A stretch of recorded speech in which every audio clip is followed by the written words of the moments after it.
Quick interruption because this fixes all content creator problems. If you're consistently adjusting your camera, losing framing when you move, or re-recording content because you drifted out of the shot, that is a waste of time and engagement.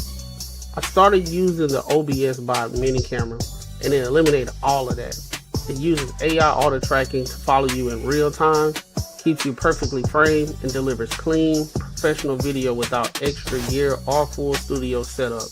Whether you're streaming, podcasting, or on client calls, this makes you look locked in and polished automatically. Stop fighting your camera and focus on your message. I dropped the affiliate link in the description. If you're serious about content, this is an easy upgrade. As you can see, I'm testing out the camera and everything, and it's working out pretty well. Hit the link, get yours.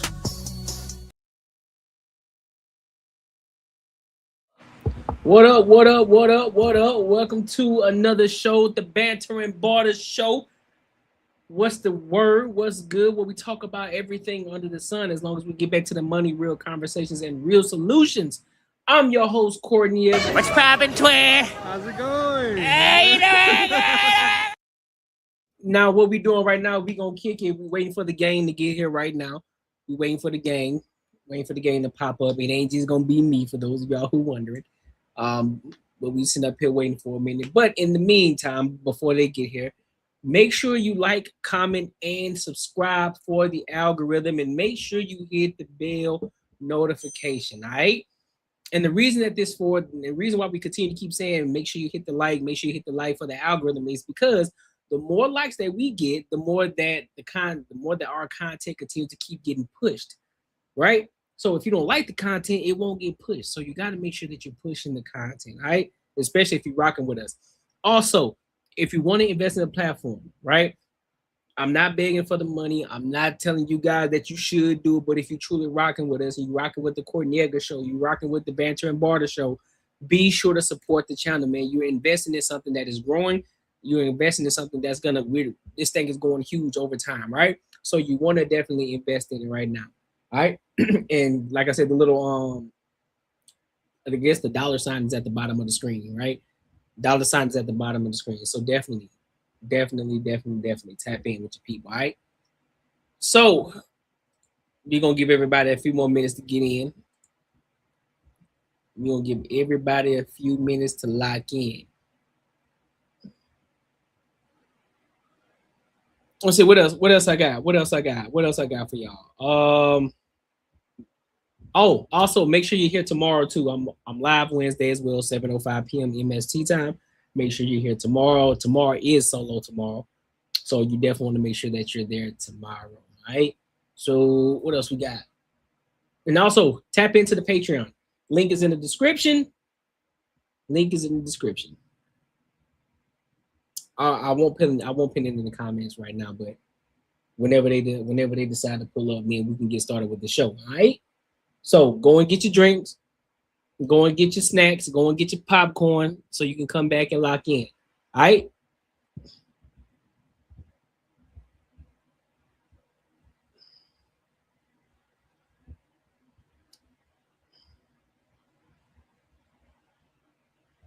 Oh, I think they about to pop in right now. How's y'all Tuesday going? How's the Tuesday going? Listen, let me know where you from, where you at, before everybody get in here, before we get started. Let me know where you tapping in from. What city, what state you tapping in from before we get live, man. Where you tapping in from?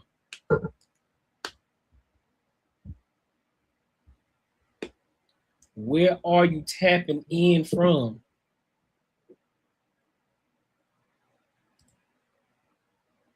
What you mean?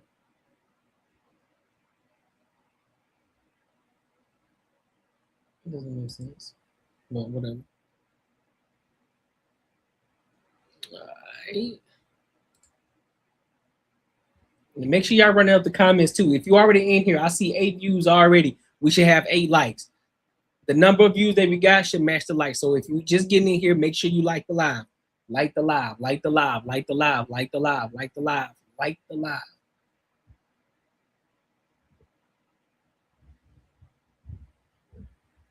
All right.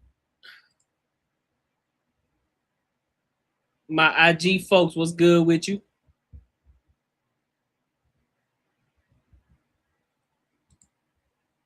My Facebook people, what's popping with you?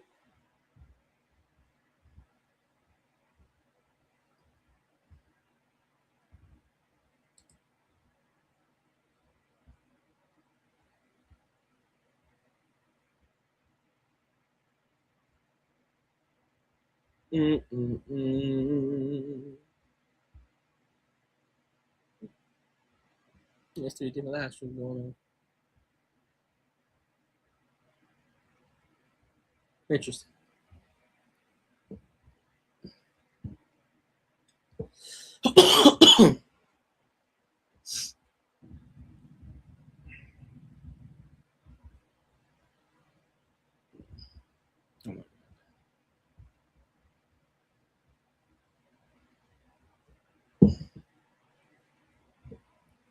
Go and grab your drinks, y'all. I see a lot of y'all coming in. Let me know what city and state y'all from. What city and state y'all from before everybody get here.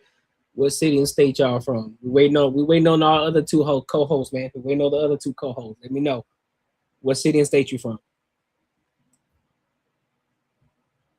And also, if you got any topics that you want us to go over or you want me to talk about, send it to the email. The email is in the description.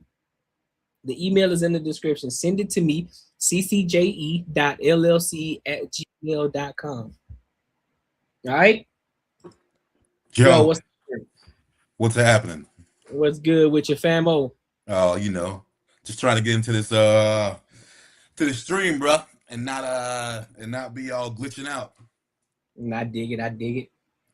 Well, shit, since you are already up in here, I don't know what Jay been now. I'm pretty sure he'll just pop in when he get here. So I'll go ahead and start this video.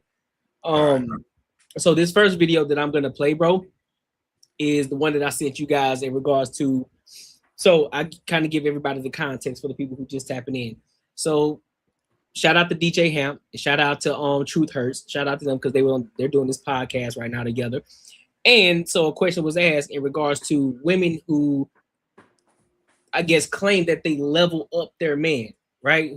Who claim that they level up their man, and when they're doing more and they're investing into their man, and their man end up cheating on them. So my question is to the people, to the women, to the men, are these chicks really leveling y'all up? What is it that they're actually doing to help level you up? Now, so I want y'all to think about that question, and then I'm gonna play the video. All right, so let's go ahead and rock out. It's just that simple. That's your fault. If you're a successful woman and you go deal with a bum, you need to be accountable for whatever comes with that bum. Yeah, I agree. I learned this too, Truth. Like I used to catch myself say, and that's vice versa. Men, if a successful man go get a bum ass woman, he needs to be accountable for what comes with that bum ass woman. Right. Like the dudes that bring passport bros that bring girls overseas here and try to save them. Naeem, I wasn't done. Hold on. What I was saying was this right here. I feel like what to me is saying is so true because I've seen it a lot, and I've also caught myself doing this and saying this as well. And I'll be like, I'll tell a man, oh, that woman only wants you because you were with me. Like, so I didn't build you up. And you was a bum, you was a lame, and now all these women want you because I've built you up to that certain caliber. And a lot of times I had to learn something. Stop going for men or people that are outside of your caliber. Period, point blank. If you know that you are a certain caliber of a man or a woman, then just stick to that caliber and let it be what it is. Don't go down beneath where you are. Because I feel like you going down beneath where you are is actually showing that you'll do anything for that love word. You can't do that. Damn, what did he say to you when you said that to him? He really didn't say nothing. He really didn't say nothing. He just sat there and looked at me like, I know you didn't just say that, but I did. And I said it out loud because we were in the midst of talking about it. And, I had found out he cheated and all of that different type of stuff. And I was like, it's so crazy how you were a lame before I met you. Nobody knew who you were. And then as soon as I got with you and I built you up, now all of a sudden these women want you. And a lot of times, a lot of men don't pay attention to that. So we're gonna let it keep playing some more. But you got any Yeah. thoughts on this so far? Shit, yeah. What do I got to say on this? So she's trying to say that she went below pretty much her medium. She started shooting lower caliber dudes. She built this dude up in some kind of way. So I don't even know what that even means. She built him up. And then once she thinks, I guess he got to wherever he was, he started shooting for something better and got something better than her, or stepped outside of her. What I gotta say is that dude was just on the trajectory to do what he was gonna do either way. I mean, you may have got someone who's in a financial spot lower than you, and you thought that you were I guess slumming it with this cat, and he was gonna get where he's gonna get anyways. It didn't matter. Like you can't bump a dude up. That's the thing though. A lot of times these women think that just because they got an opinion and they have a strong opinion about a lot of shit, they kind of think like once they nag, they really think that they are pushing you to do shit. And it's like, yo, I'm gonna do what I was gonna do either way, but all that nagging shit is not pushing me to do something I was always gonna do. You know what I'm saying? So it's like, I don't understand. If they just knew the nature of a dude, you don't have to push some dude up. If that was actually legit, she got some dude that was lower than her. She's making more money. She's better than him. Whatever she thinks, he's gonna be like a puppy dog. He's gonna stick with her. He ain't going nowhere. She can nag all she wants to. She can do whatever the fuck she wants to. He's gonna be right there behind her, fucking, doing whatever she needs. That's not. She got a dude that was a strong dude, and he just realized, hey, you know what? I can't deal with this type of shit. And he moved the fuck on. It had nothing to do with, it just ain't the same with like men and women, bro. It just ain't the same. So do you think that when women say that I leveled this man up, or I I put you on, do you really think that? Because me personally, what I think is, when I think it's two different things. When the man says that he put this woman on versus a woman who says that she put this man on, I think it's two different things. I don't think it's the same. I agree. Now I can elaborate on that aspect of it when I say, and mind you, let me be clear when I say this. I think it's more so the individuals that, when you think about cougars, right? So if you're a young buck and you got this woman, she's a divorcee, or she got money and bread like that, she's already been around the block, around the way, girl. She got her bread up, whether through divorce or through some sort of settlement, or maybe she was just an entrepreneur. She got to her bread and she didn't have time to fuck around with another dude or anybody else. And she come to this young cat who don't know shit, and he's still wet behind the ears. That's the only time that I would look at that as in a sense of, all right, she leveled this nigga up, she brought this nigga up, like that's dope as fuck. But what else? No. But on the flip side of that, when I see a lot of women who say, "Yeah, I put you on," like how? What experiences did you give me that I didn't get from anywhere else already? What trips have you taken? Yeah, you bought me a couple of clothes. All right, cool. But I would have got that anywhere. So what is it that how did you level me up? But yeah, when they say because like exactly you said, she'll take him on trips, she'll buy him clothes and all that shit. If that motherfucker, if he didn't have any desire or he wasn't like motivated, he would still stay there and get and reap all the benefits of that, like a woman would. Like when you say you put someone on, that means you put them onto a business to where now they're like actually making revenue, they're making money. Right. So like in that sort of case, typically women don't do stuff like that. It's not like if a man said, hey, you know what?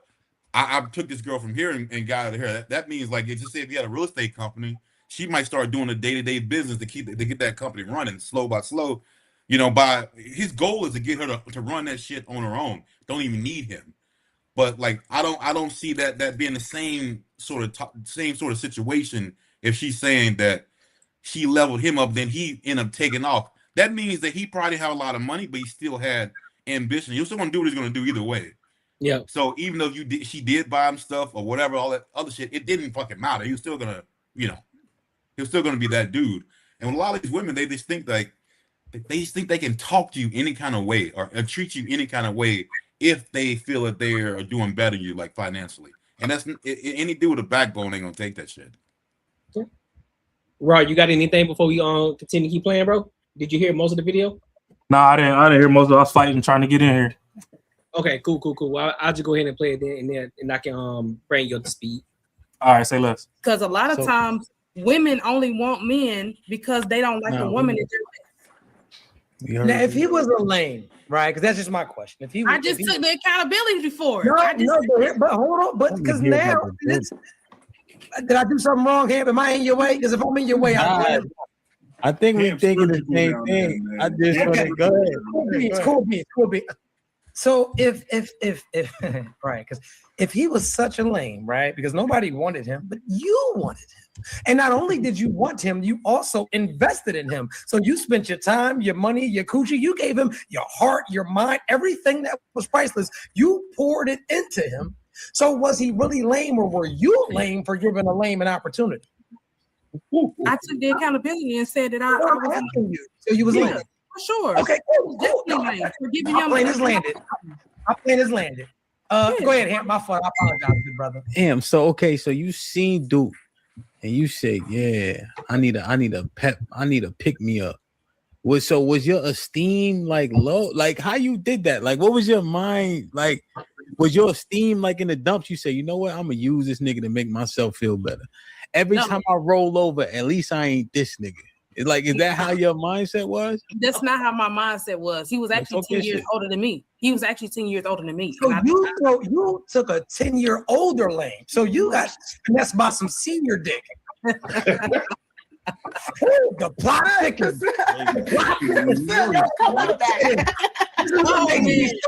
This is what makes me so mad with you women. This is what makes me so mad with you women. I always talk about this, and a lot of men are going to feel a way about this. But I tell you women, this pisses me off. If you want to take care of an old man, take care of your fucking father. You got with a man, and I'm not judging you because many women, this message is just not for her because there's a gang of y'all that are watching this right now. When you're dealing with a man 15, 20 years your senior, the objective to dealing with a man is to be able to learn from him. Y'all are dealing with men 20 years your senior. The nigga ain't got no bread. He ain't got no motion. He don't even have anything to teach you. If you want to deal with a bum ass old head, go chase your father down. I've never understood that. My fault, Ham. But I want to understand something. Y'all got we don't need to understand. I care you done enough. You said it already. This the part, right? And then they be coming out of that relationship talking about how much of an ain't shit nigga he was, how he brought her through the ringer. Nah, beloved, Stevie Wonder can see you put yourself through the ringer. And I just don't understand why y'all don't get out of those relationships and talk shit about yourself for the poor decisions you knew you was making when you made them. That shit baffles me when y'all do that. You gotta hit the button on the end of that. I ain't got mine either. You gotta hit the button. Right. It was a point of I have a question. Right? I don't want to make this solely on you because this is not a therapy session for you, right? It's really not.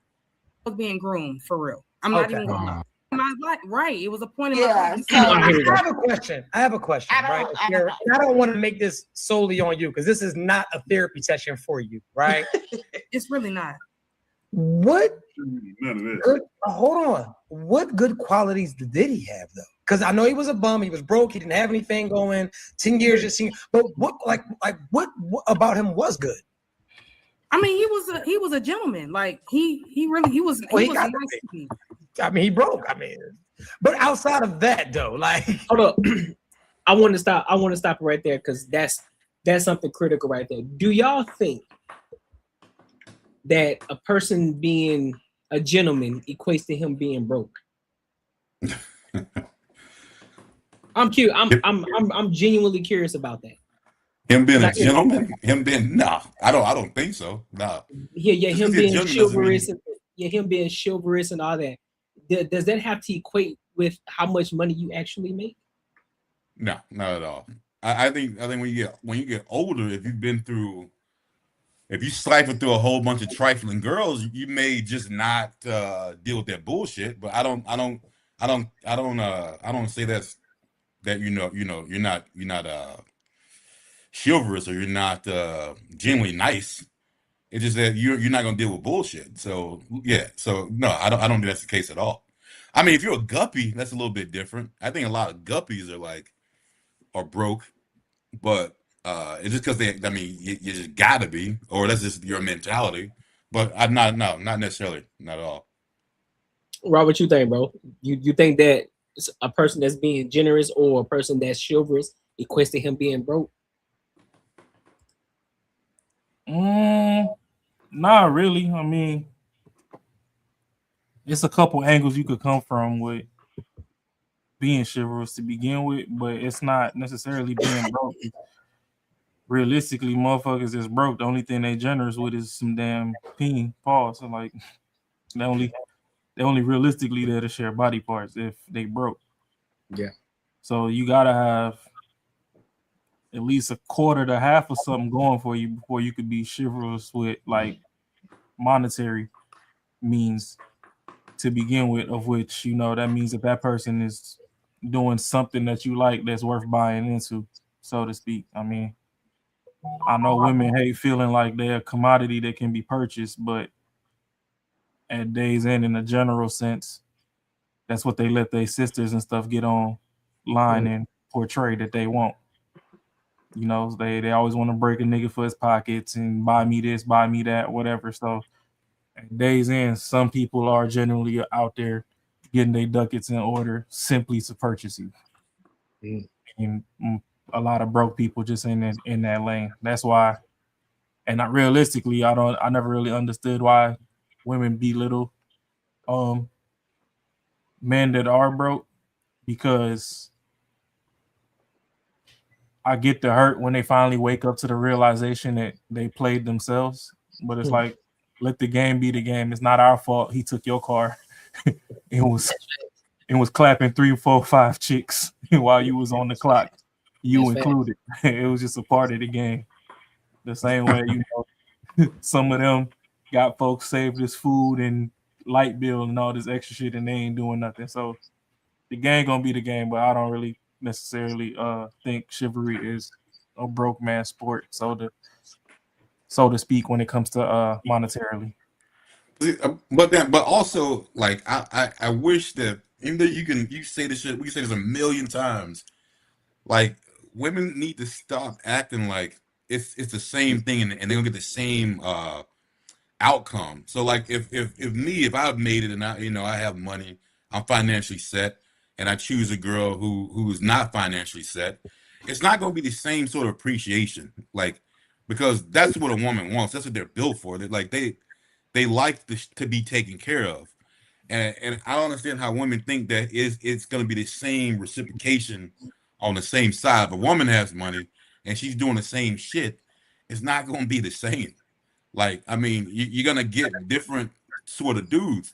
I say, if you can get that dude who's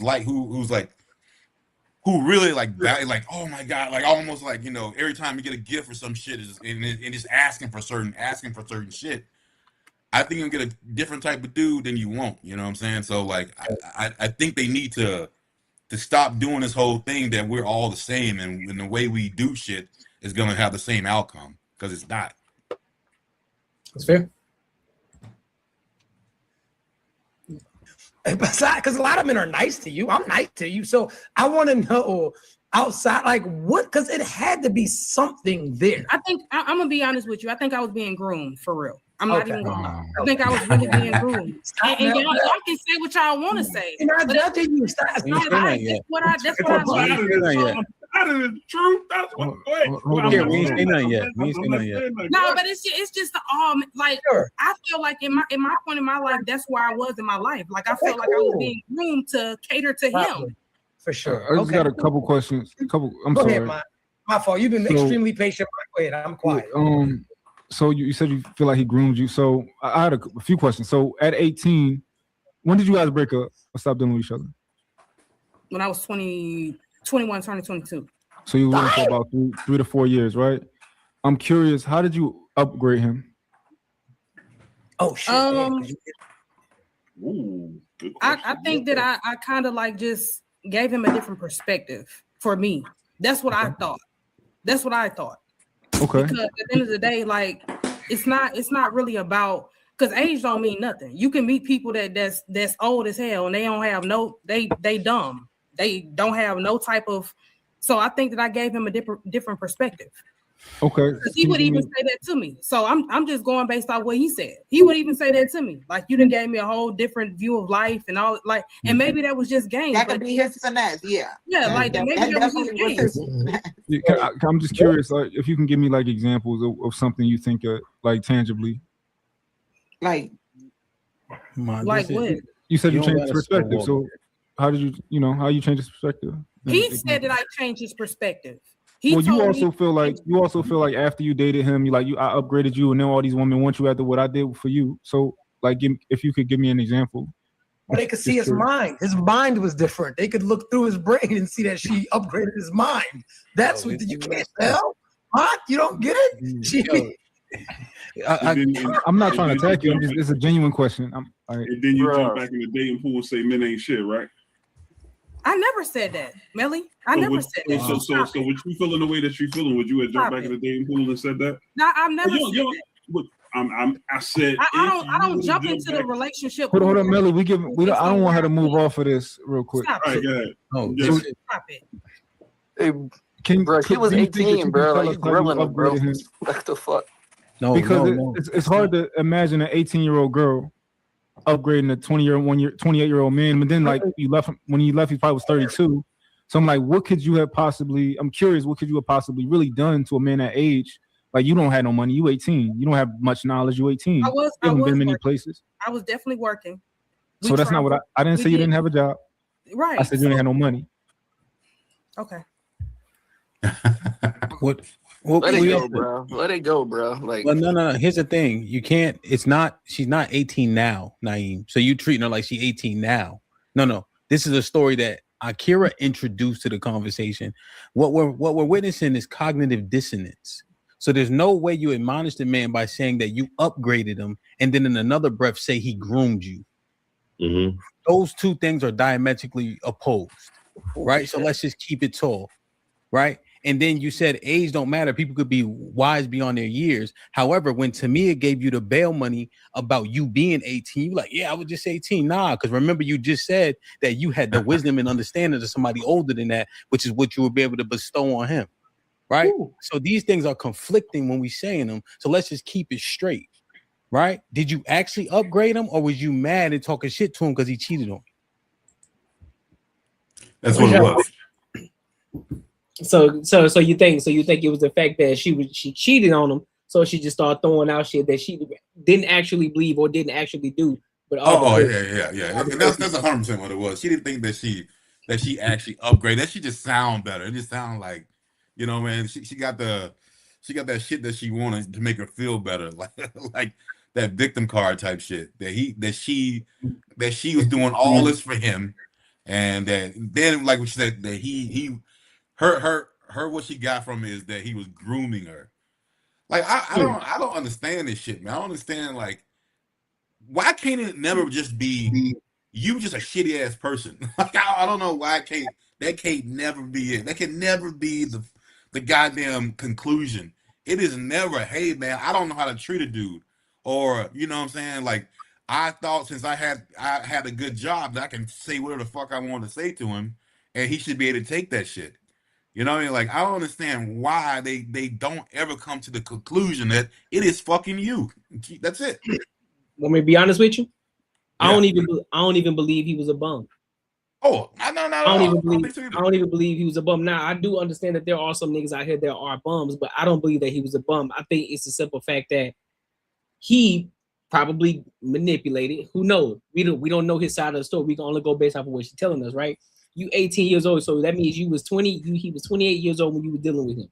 So we already know that he probably already had a job already, and he was probably putting you on. That's true. But the fact of the matter is, you were so in love with him, you fell for this nigga, and so he thought, like, oh, I got this bitch wrapped around my finger, so now I can go and do what the fuck I want to do. But when you found out, now you calling him everything under the board. Now it's, oh, you groomed me. Like, nah, bitch, you weren't groomed. You knew exactly what the fuck you were doing. You knew who you was dealing with. You knew how old this nigga was, and you thought you was doing some shit until that nigga cheated on you because you thought you because you found out that you weren't as special as you thought you were. Simple as that, bro. I forgot that part. She said she was 18, so it ain't no way. It ain't no way she was like above this dude at 18 years old. It ain't no goddamn way. Yeah, she definitely got her feelings hurt. Yeah, she was up under him at 18 because at 18, all he was providing was fun for her. So there's no way that he was a bum because he 28, so he finally touching a little bit of extra bread. Yep. So if he want to go out to the club or whatever, she was a little fine shit, little arm candy to go out with or whatever. And then, you know, once you actually start getting into your stride, it's a lot of bullshit that you just not gonna deal with no more. So if she start bitching and complaining about little shit, then you go find you a bitch that ain't bitching and complaining that could actually, you know, do all the other extra stuff that you asking. Yeah. Like, we don't care if you can hang off the ceiling fan and put that throat on tornado mode. That's fine. But when we cut the lights back on, what else are you good for? Oh, just nagging and bitching? All right, well, shit. You cool after 9 p.m., free nights and weekends like single or wireless, but, you know, during business hours, I need another bitch. So, you know, once she figured out that there was another bitch in the picture, she got mad, and all of a sudden, homie bummy and this and that and the third. And that ain't that, because he just barely starting out on his journey. Shit, for a lot of guys from 18 to about 26, 27, motherfuckers just working jobs to get their Jordans and a bottle or two and fucking money to get in the club or go half on the section with the homies or whatever. A lot of people don't necessarily start taking shit serious till closer to 30, which Buddy was 28, so he reeling in on 30. He starting to buckle down. 18, she's still in her party girl phase. Y'all were just misaligned. That's all it was. Homie wasn't a bum, and I'm not gonna call her one neither. It's just y'all were at two different parts of y'all journey at the time, and that's all that was. But you know, man can't win for winning and can't win for losing either, because no matter what we do, it's always us that get the negative light. You know, women are just oh so much angels, and they don't ever do any wrong. It's always the guy. The guy's the demon. So feel bad for Buddy, but I don't really think. I just think there was a miscommunication and misunderstanding at where they were on their journeys at both given times. Their paths weren't parallel, neither did they necessarily intersect. Yeah, I mean, just think about it. Yeah, I think she's just full of shit. This is more like she's throwing shit at the wall that'll stick. I mean, most only people who believe a story like that is one of her girlfriends, and they'll hype her up and say, "Yeah, that was it." Just like when him was trying to ask her questions, like they're like explain how you did this. She can't even fucking explain it.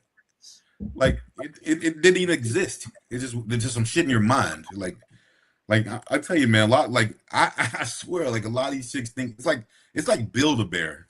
You know what I'm saying? You just grab fucking shit from all over the place to fucking make it work, bro. Like it's all like it's crazy, man. None of that shit is fucking aligned to actually make a complete like logical story.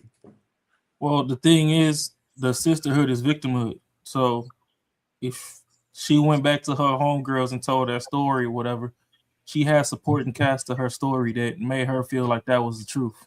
Yeah. So she's never been challenged on the point to even deep dive to have answers for, you know, somebody like Hamp or the other gentleman that was grilling her the way they were. And that was, I ain't even gonna say grilling, that was some saute. Like that was low heat. It was still on simmer. Like it could get way deeper than rap. Oh, But yeah, she they were just they were taking it real easy on her because I mean they could at least put a little bit of heat on it, but yeah, man, they ain't even whip out no hot sauce or nothing. So that was that was level 0.5. It ain't even full level 1. Yeah. But that's the thing, is like, you know, a lot of women they get in these circles, nobody really holds each other accountable. It's just always, oh, men ain't shit, blah blah blah. I mean, you got the whole decentering men and whatnot. And like I'll even ask women that quote unquote hate men sometimes on my social media, like, oh, okay, if you hate men, is your daddy and your fucking brothers magically exempt? Because in my eyes, they some bum ass niggas too. If we gonna say everybody, let's say everybody, because let's face it, a lot of people do not use the word most. They just say everyone, all men. Okay, so since we using all, your daddy a bum ass nigga, and so is your brothers. Right. I believe, but hey, bro, I think they'll stay on like it's not on code, but like where they going with that, and they'll probably say, yeah, he ain't shit. Just to be like, yo, what I'm saying is right, because I ain't gonna back down. And that's perfectly fine. But then when you get in the jam, don't call them neither. Because they not shit. Call your mama, call your sisters, 100%. Call your aunties. Because it's like well, I mean, there's multitudes of videos, but I know there was one that kind of went viral a couple months ago. Well, I think like the middle of last year. This chick got into it with her dude. I think it was her baby daddy. They might have not necessarily been together, but I think it was she got into it with her baby daddy or whatever. And then you know how women like to weaponize men. She called her brothers or something to come handle him. And let's face it, memes are reflections of real life. We the people make the memes. That's so when the motherfucker tell you that I spent $700 on this motherfucking Glock, I'm not coming from the shoulders no more. Believe him. We gonna bless you from the wrist. The shoulders is retired. Straight from the hip. Her buddy, brothers or whatever, they pulled up and they got smoked. And I think he did like a couple months, but they still let him off with self-defense. So now you SOL out on a fucking baby daddy, because I'm pretty sure you're not going to talk to him no more. Your kids, they down 2 uncles. They 0-2 for uncles now. And you ain't got no brothers to call. So when you run into the next person, when you make your next bad decision and choose somebody that really puts you up in the motherfucking cleaners, when they have you up in this motherfucker right here, you ain't got nobody left to call. So that nigga's crazy.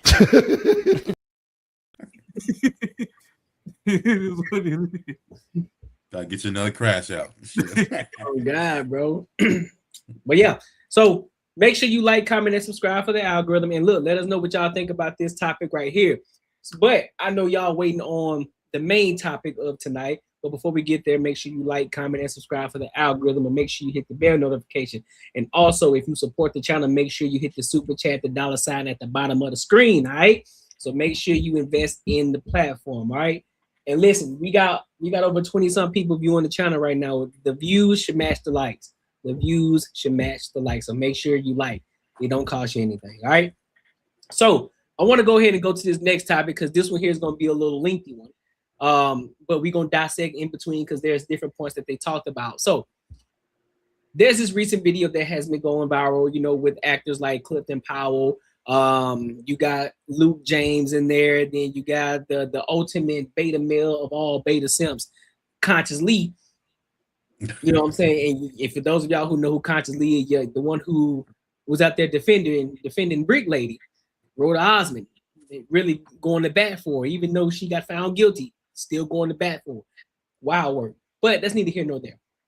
They're having a whole discussion about Black men trusting Black women.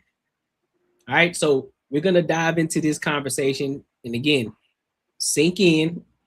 We're gonna dissect this entire. We're gonna break this entire thing down. So there's gonna be parts and segments that we're gonna talk about. All right, so we're gonna start this bitch from the beginning. All right, so let's go ahead and rock out. I mean, 2025, let's just be real, has been full of some weird shit, some fuck shit. It's been just some strange shit this year, and Black people being attacked left and right, our stories, our educational institutions, our safe places, and our power. And that's my thing, I got an organization called Build Power. So I'm really about power, and it's from the legacy of the Black Power movement. And I don't think you can get any closer to power than the person who birthed it. Right. Yes. The Black woman, right? Yes. A lot of the time, it's Black men that stand in the way of it, right? That get in the way of, what we're supposed to be empowering, what we're supposed to be collaborating with. And so when we're thinking about things like, you know, Sister Song is steeped in reproductive justice. And when we talk about reproductive justice, it's the human right for bodily autonomy. Now, here's the thing. You know, I get into all the academic terms and then I get confused. So we're going to get into it for real about what this means to us, what the human right to bodily autonomy, the human right to have kids, to not have kids, to parent kids in a healthy environment, to set up that environment, and what goes into that actually means to us.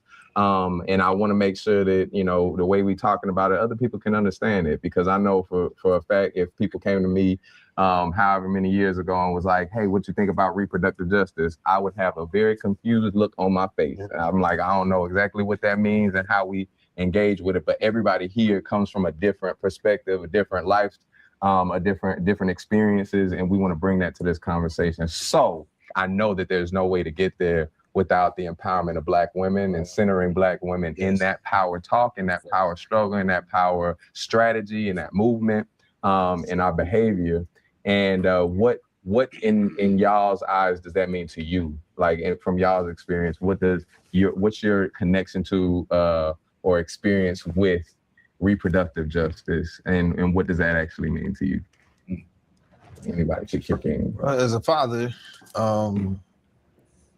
you fall deeply in love with parenting, right? And what that means, and understanding the responsibility that it takes. But you also learn, as a father, the mother ends up doing so much more than what you can offer sometimes. And it's just facts. You don't have breasts to feed this baby. You don't have the kind of just natural intellect to kind of carry things. That's why a lot of fathers just say, here you go, I don't know what to do, right? So I think, for one, it's just accepting that, understanding that you are there to help produce and provide, but then there's going to be so much more that you can't, you know, provide. And so just trying to be a support system around whatever your spouse or your girlfriend at the time is choosing to do with their body is something that I've learned over the years. Personal experiences from having to make that decision to have an abortion, you know, with your girlfriend at a young age, to end up feeling like that you didn't have a say-so in it, right? And then understanding as a man where you don't. Once you decide to go into that position and you put your seed into this woman, now that's her decision where to go. You can't say, well, I don't want no baby, or you can't have it. No, you should have thought about that before you go. You know, so teaching my son that, right, and understanding that you have a decision very early on in the process, but later on you don't. And if you decide to go through with it, then you need to be ready to support and provide and do the things that you need to do. So that's kind of been my learning curve over the situation. And then just feeling horrible for, as we was talking off camera, about all the women who've lost their lives in this situation and not being able to have the medicine that they need. And not only around, you know, reproduction and having babies, but even down to like fibroids, right? My wife struggles with that, and Black women not having the information that they need to figure out how to get rid of the fibroids and all those type of things. So whatever we can do to just kind of lean in and learn and listen, that's what I've been like. Same thing. If somebody would have asked me a couple of years ago, I said, oh, I guess my perspective may have been different, but now we're in a time where you really just want to have a different understanding. I teach my son that, you know, and then also my daughter, you know, what decision she has to make before she lays down with somebody, and how it can change your life, right? So so what are your thoughts on this so far? Man, this is yeah. I mean, but pretty much what he's saying is you should acknowledge the woman in the beginning. You should acknowledge the woman for what she is built to do. Like you should like praise her for what she's built to do. Like that's kind of crazy to me, because I mean, what we're built to do, you don't really need to. You can acknowledge it, but you don't need to praise it. Like, it is what we do. This is what we're made to do. And the other thing about the whole thing, setting this whole frame up about, you know, if it's pretty much on the man. If both y'all consent to have sex, she know you don't want a kid. She decides, hey, I want to have this kid. It is pretty much up to her, and you pretty much fucked up, and you got to deal with whatever the consequences are. So what consequences could be? Hey, you might not be able to see the kid, but you got to pay that fucking child support. She can put you through whatever the fuck she wants to put you through, without even putting any sort of like responsibility on the woman. Like, that's like what he pretty much just said is, yo, yeah, hey, it is the man's 100% fault that you got if y'all get pregnant. He should have fucking not did what he did if he didn't want to have a kid, which is straight bullshit. I'm going to go just a little bit on this one, but that whole part about that, I hate that shit, man, because I think I said this in another episode, another podcast we had too. Like, just the responsibility. Like, if I knew that I held the most responsibility in a situation that I was going to do, just say, for instance, this, a kid, I would think is the ultimate responsibility. I would going to be stuck with that. That is 100% what's going to happen. I want to be stuck with it, even though it was me and somebody else that contributed and whatever. Like, I'm going to protect myself the most because I'm going to be the one that's stuck with the shit. So, like, I don't understand, like, how the mentality goes with other people to say, hey, you know what, even though you have the most, you're going to have the most responsibility, this shit goes south. But, like, you don't really have to protect yourself. You can blame it on someone else, and they would, if they're going to be able to pick up the pieces based on your decision. I don't know, man. Like, if there was a day off the pill, if that could stop STDs 100%, I'll take that shit every time I had sex. It'd be insane why you would not. So yeah, I don't get that part, man. Rob, you got anything on it?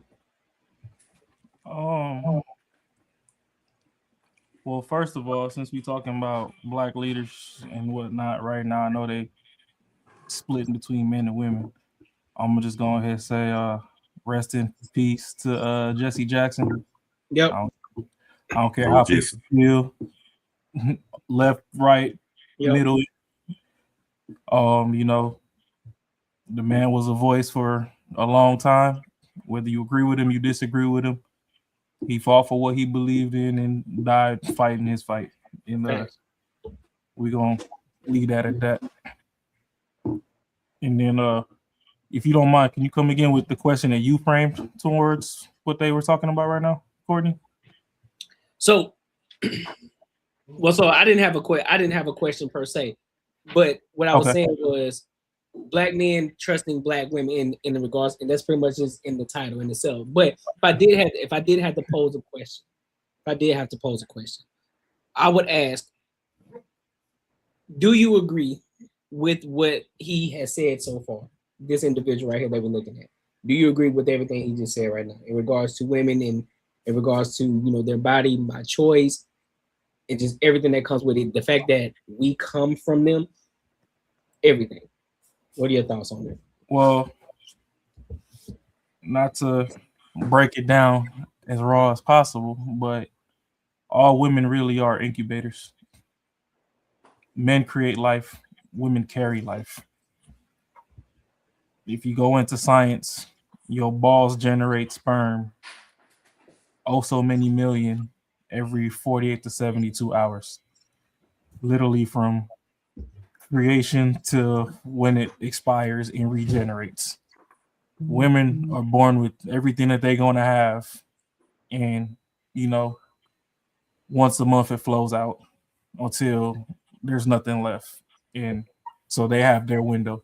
That's another reason why when it gets into all these sex topics and purity and whatever, even though women hate to admit it, that's another reason men, they don't get that deep into the brass tacks, but that's why body count and all this other stuff matters. Right. We don't know what traumas you've been through. We don't know, you know, who you've been sharing your genetics with. Like, I'm sorry, the reason why I couldn't necessarily have a child intentionally and willingly with somebody that already has children is, I don't know if your last baby daddy was retarded. I don't want my kid to have stupid siblings. Yeah. Like, there's a lot of different things that they just don't factor in because even though it's 2026, there's a vast majority of people that are still living in survival. They haven't even figured out how to maintain a level of comfortability to switch over into thriving. So with him, I could kind of rock with the majority of what he's saying, but not everything. And when it comes to the fibroids and stuff, that's all stress induced. So that's another thing where we get with women. Well, I'm not gonna say all, the majority of your body's reactions have to do with the levels of stress that you put your body through. And black, they like fighting everything on a larger scale. And when you're always in a fight mode, your body too, when it runs out of negative things to fight, it starts fighting positive, and that's where you end up with fibroids and all this other stuff. You literally just attacking yourself from the inside out. So if women would step back and quit all this bullshit, I don't need a man and all this other stuff, and actually see what the benefits are to having a solid individual with you, because don't get me wrong, there's a lot of men that shouldn't be chosen, but a lot of women waste their early years with those type of men. So then when they run into the men that they were supposed to be with, they get written off because, you know, nobody's damaged goods, but you put yourself in the arena to where you're viewed as if you are damaged goods.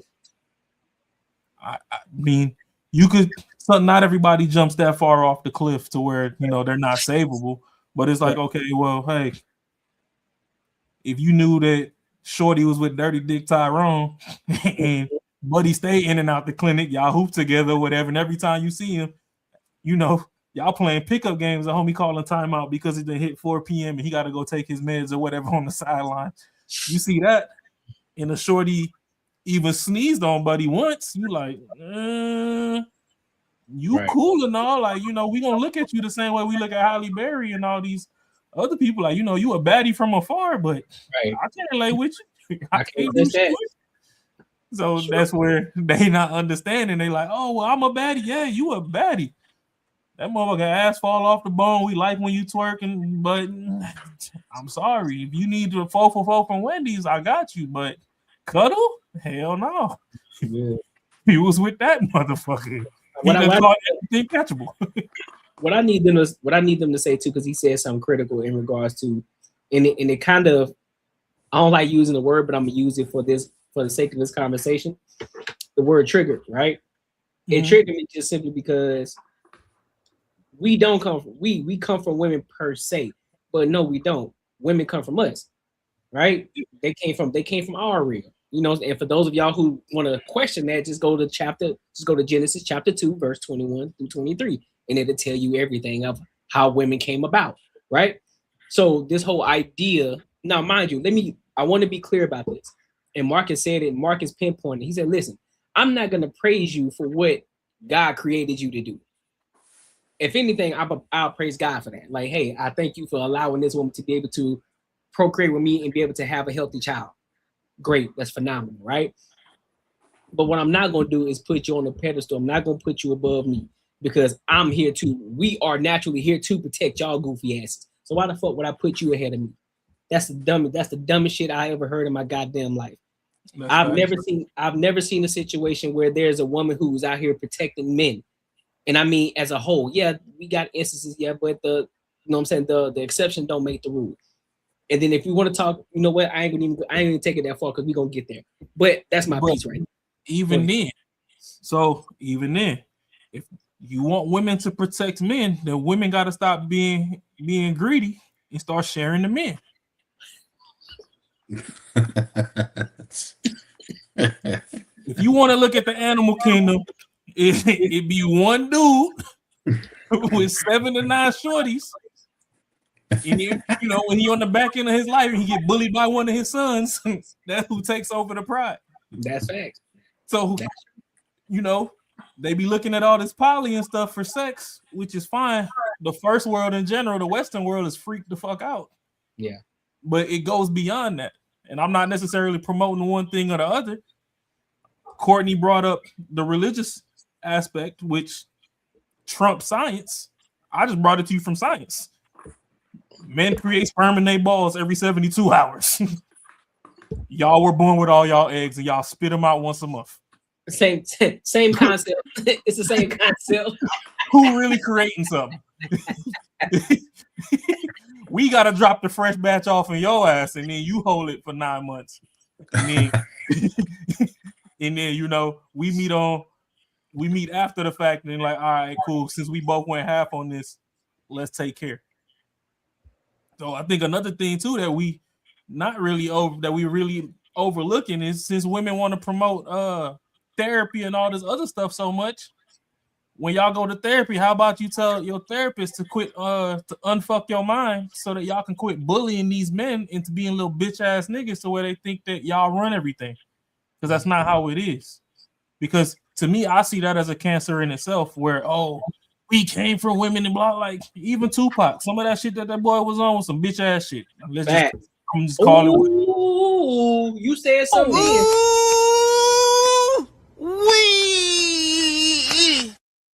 No, I'm just hey. Stay on your head. We gonna keep it a buck. Let's just keep it a buck. But you know what? Before we cook too much on this break, we're gonna get back into it. It's incumbent upon you to have that information if your desire is to be a father, is to understand the woman's point of view and the things that they go through. We think of a lot of things that we go through, our upbringing, not having a father or having a father, all our experiences, and the dream of being a father, you know, and having a son or a daughter, and what kind of father you want to be.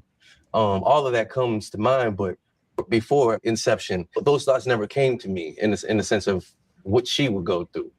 You know, how would I handle being in a waiting room and being told something and not knowing the information? Who do I lean on? All those things that come to mind that happen when you're in the delivery room or the process of having a baby or having a healthy delivery and all of that stuff. And then, you know, I think it's absolutely important for us to have these types of conversations and have these thoughts leading up into the idea and actualizing fatherhood. You know, I think we center ourselves, you know, the patriarchy of it all, we center ourselves, you know, we're the ones that make it happen. I want to say something. I was raised by women. Right. And I ran into some brothers a couple of years last year when Not we were running for election who felt like Kamala couldn't lead. Correct. I said, but your mother ran the house. Right. And my mother tragically died when I was 4. Come on. Pause. Not that boy Pinky. Come on. Boy, it's out the mud. We got Rashad McCown. Go ahead, Marky. Get your shit off, bro. No. You go ahead. No, I'm not saying not OG though, bro. I didn't know he was that bad. No, you go ahead, man. Fam. Now is where I'm gonna get religious. I get it. It's 1,000,001 religions out there. You do what you do. You be atheist. You be whatever the fuck you want to be. It's perfectly fine. Just be a good human. Right. Right is right. Wrong is wrong. Right. At the end of the day, just be a good fucking human. Right. As far as it comes for me, my grandfather was a bishop. That's who I grew up around. I done read the Bible cover to cover a couple times. There's instructions in there. The Bible is like an instruction manual with lessons. It shows you how things can go if you do this positive choice. It shows you how things can go if you do this negative choice. And it even leaves some things up to interpretation. No, buddy over here talking about he was raised by women and blah, blah, blah. The woman does not fucking lead the fucking house. I am sorry. Now, due to the fact that we have a high influx of single moms, and you know, like I said earlier, women in survival mode that don't necessarily care to do what they're doing, but they have no other motherfucking choice. That is why they lead the household. Ain't nobody else in that bitch. Now, when you're in the ideal situation, man and woman, even if y'all not married, even if that's your baby daddy, but y'all ain't beefing and y'all gonna ride it out, y'all don't believe in marriage or whatever. Technically, once you get pregnant for somebody, you married anyway. So a lot of y'all women that got 5, 6, 7 kids, you really in 5, 6, 7 fucking marriages if it's different dads. But we can cross that bridge on another day. The man is to protect and provide.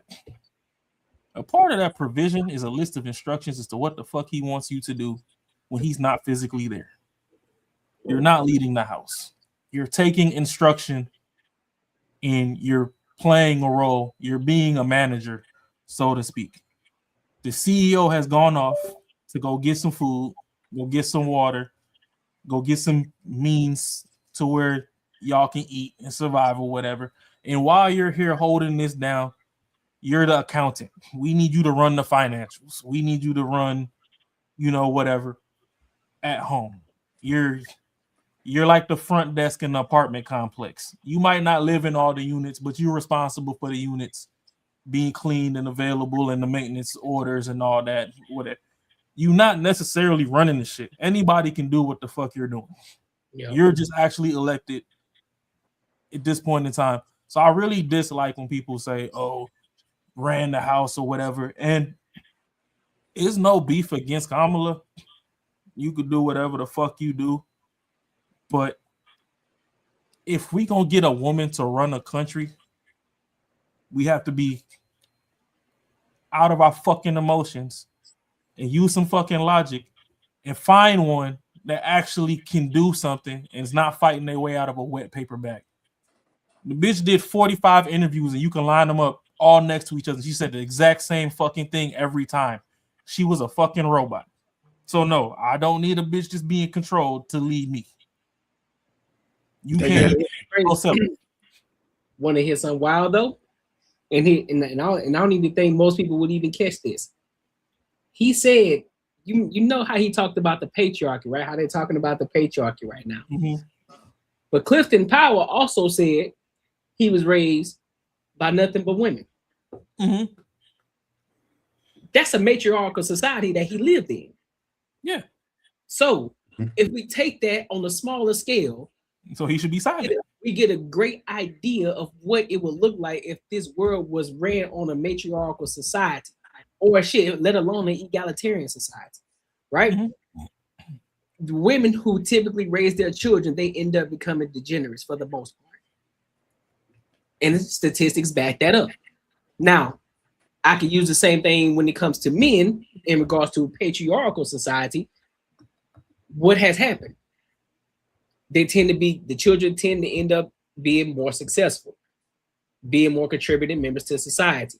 So even if on a smaller scale, we want to use what's beneficial, the patriarchy or matriarchy, we can look at it from that standpoint and it'll tell you everything that you need to know right there. So if you can't even handle your household, what in the fuck makes you think you can handle the world?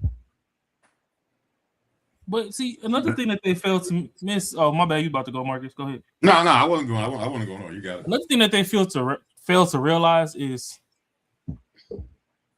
the reason most men put a lot of weight and blame and whatever the fuck you want to title it as on women's shoulders in regards to just men and women dynamics is because of people like that. You was raised with your mama and a bunch of fucking aunties. Yep. I didn't mean to fucking discredit Pac. I like Pac, but hey, let's face it. Some of the shit that he was saying in them songs was some bitch ass shit. Oh, he was emotional as fuck. And that's where I was driving at. Yeah. Y'all raised the emotional bitch ass niggas that y'all don't want to deal with. So when you go out there and you get a dude and he all in his feelings, or even when y'all don't raise him, y'all will try and get a quote unquote alpha male to be a little bitch ass motherfucker. Because now you want him to open up and tell me how you feeling. Let's go to therapy. Oh my God, babe, we need counseling. No, bitch, you need to shut the fuck up, sit down and listen. And they'll use like a Kanye West as like before as like an example of someone was raised by a single mother. But we all can see that motherfucker's a train wreck. And I apologize to Kanye because you can watch this right now, but you was a bitch ass nigga too. Oh, he's a fucking straight train wreck. I mean, talented as fuck, but can't control his emotions. You gotta call a spade a spade. You gotta call a spade a spade. Yeah, like I ain't choose the name unbiasedly raw for no reason. I love the music. I love the bodies of work. Yeezys, they did what they did. They changed the culture. I like, all these industries. But you ain't even take your own. You had a song called Gold Digger, and you talking about, oh, she broke up and left you for a rich nigga or whatever, or when he get on, he leave with a white girl, and your bitch ass did the same shit. You got on and went with the Kardashians. You can't tell me Chocolate Coochie ran out in the hood. Hey, that's a fact. So miss me with the bullshit. Corey Holcomb, love him to death, but you sponsor the degeneracy too. It's a lot of people, and it's like, not to drag AD into this, Anton Daniels, but when he was hitting on something back in the day, all of y'all let the shit fly over y'all head when he was like, the black culture is degenerate, and a lot of the shit that it puts on the forefront doesn't move us forward in a positive light. That's all Buddy was really trying to get at. And then, because your favorite rapper got grouped into it, or your favorite fucking football player or whatever, y'all got emotional like the fucking women. Until today, y'all still can't stand on logic and be like, hey, yes, we praise the King Vons for standing on business and getting your get back or whatever. But at the end of the day, you killed one op for you. It's 15 people in his family that got to deal with that. That's facts. You killed one person. You created 6-7 killers because now they focus on get back because of the degeneracy, crab in the bucket mentality of the areas that we living in. So yeah, it's fine to defend your honor, stand on business, whatever, on one end. But on the other end, look at what you creating. Y'all ain't never seen somebody come out the hood and become a doctor, and then 6-7 niggas was like, oh, fuck it, I'm going to school to be a doctor. But let a motherfucker rob a bank. Y'all motherfuckers been a stolen Escalade, masked up, and got fucking on drill mode by next week. Like, oh, so that's all you got to do to get away? All right, say less. So we're going to get these ski masks off Temu. We're going to get these high points. Hopefully it don't jam. We just going to oil it up with some olive oil or something. And y'all on some dumbass crash out mission on some negative shit. Niggas don't ever fucking get together for no positive shit. And I sit on these pods and be like, oh, we need to bring community back and, start building each other up, and motherfuckers be crickets. Thanks. Then y'all watch us four brothers. I mean, I know Mac, he ain't make it on tonight, but y'all watch us four brothers trying to build something out the mud. Then y'all get up here trolling in the chat saying dumbass shit. But hey, I digress. We still got more video to go, so we're gonna let it rock. Yeah, bitch cooking, huh? You see, no game today.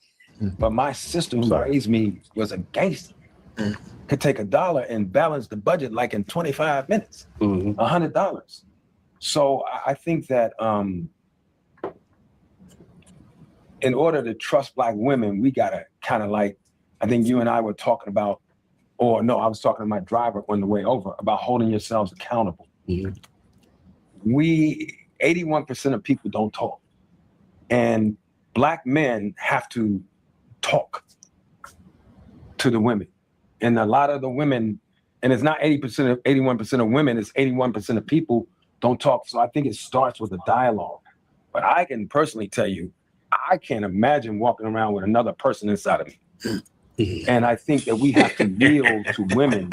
Pause, and I don't think the government can tell you if you were raped. I mean, they're talking about if you were raped or molested, that you have to have that child. I don't think the government should have any say in that. Along with women having a choice of their bodies, we also have to teach our daughters and sons how to be responsible. Not rely on the plan B, because abortion shouldn't be used just so you can all go out and have a good time. Right. Because we walk away, but women have to deal with the body, the changing your body. It's so much. I tell my girl all the time, I couldn't do it. Just having a menstrual cycle. I would say, God, can y'all let mine come every hold on year? 1 second. I can pay somebody once a year. I mean, this shouldn't even be brought up in a conversation. We have no clue how it is to do that, because our bodies were never made to do that. So you can't say I not that we would want to, but what I'm trying to say is like we can't just jump in the mind and say I could never have that happen. That just doesn't make any fucking sense, because we're men. Of course, it's not gonna happen. That's not something that's supposed to happen. Like that is just that is just fucking insanely crazy to even think about. You're trying to jump into the mind of something, or like in the body of another person that we're not built to even experience. So I mean, most women, the shit he's talking about, a lot of women say it's beautiful. A lot of women said it's the best thing that they're ever proud of, and it was the best time in their lives giving birth to their kids and that whole process. That is trauma. It's bullshit to say this type of shit that a lot of women will say that it was the best time in their lives, and then you try to flip it around and say that you couldn't imagine it because it's fucking terrible. Like, so Yeah, I mean, no, I just want to go in that little part there because that is just fucking stupid, man. And I'll draw off of that though. So now when, like I said, we on the internet. There's a lot of people who just bounce off personal opinions. Feel how you feel. Y'all could battle with us in the chat, or if y'all catch the restream, we can talk in the comments.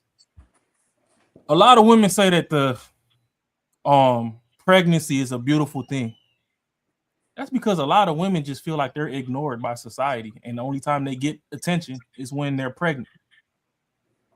Once a woman gets pregnant, if she has a community, a village around her, or she actually picked a half decent baby daddy, or she has a good husband, that person or those group of people are at her beck and call. Anything that she wants, boom, boom, boom, boom, back to back, she gets it. If she sneezes wrong, oh my God, you good? They rolling out the red carpet. She don't get that on a day-to-day basis. So the only time she feels seen the way she wants to be seen is when she's pregnant. When your stomach flat, you got a strong back and you able-bodied and you like, oh, can you help me? Bitch, you got hands too. Pick it up your damn self. You don't see me with this other shit over here? But when she's pregnant and you got 50 bags and she wants you to pick up bag 51, you're like, all right, you know what? Go sit down, go catch your breath, whatever. I got this. Yeah, don't do nothing. You're good. And, it's not a positive or negative, but it's just, a lot of them are just the attention that they really want. They want to be coddled and held like a baby. They get that special baby bird, can't fly yet in the nest treatment when they're pregnant. So that's why they're like, oh, pregnancy is a beautiful experience. You get a couple that like pain. I mean, you got them shorties that got 50,000 tattoos. So, they like the labor. I mean, I don't watch the coochie stretch before. That shit is scary as hell. Like, that shit wild. I'm supposed to go back in it after this? Like, you telling me that I'm hitting the back? Because after that motherfucker came out, I don't know if there's nothing left on the table.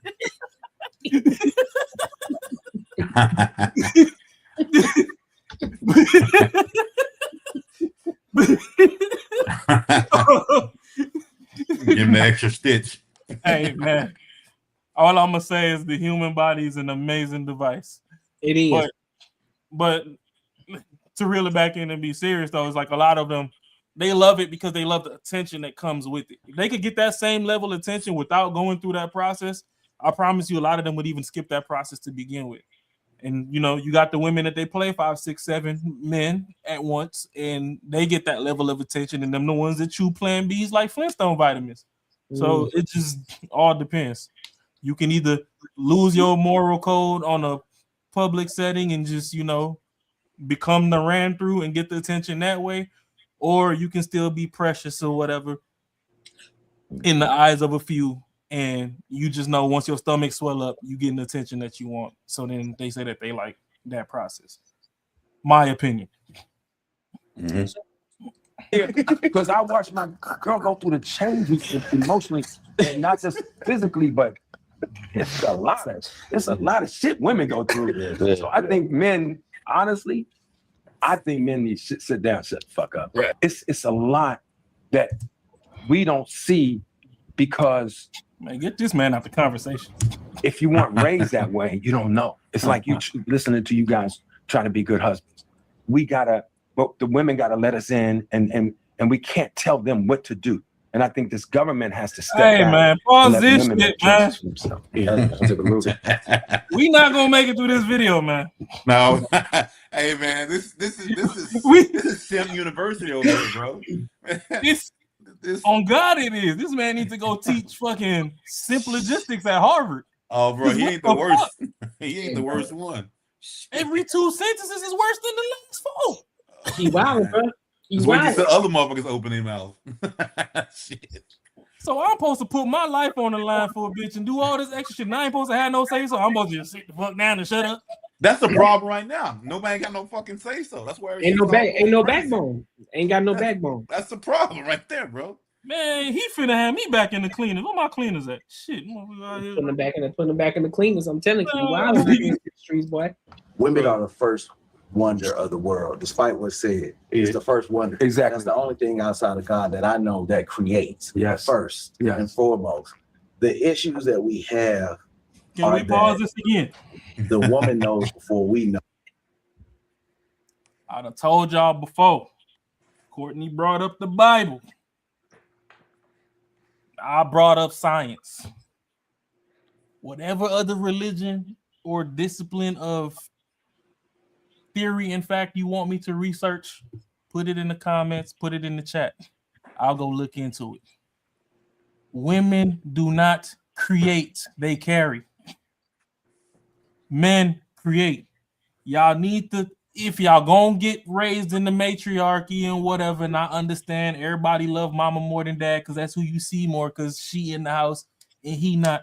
I get it. But let's stop fucking creating our own weird ass facts that don't fucking exist. Women don't create shit. The same women that hate men and talking about get rid of men and all men belong in the casket because I done seen y'all little bitch ass TikTok lives y'all got going on. Pretty intellectual and the rest of y'all just to drop some names. Since we on one tonight. Oh shit, we on one today. Uh-oh. Y'all want to get rid of men and all that, then cool. Go bump your little fuzzy ass coochies to the end of the earth, but y'all can't produce shit unless somebody drop dick off in you. Y'all don't create, y'all carry. I don't know why y'all keep telling y'all sons this dumbass shit, but that ain't how it is.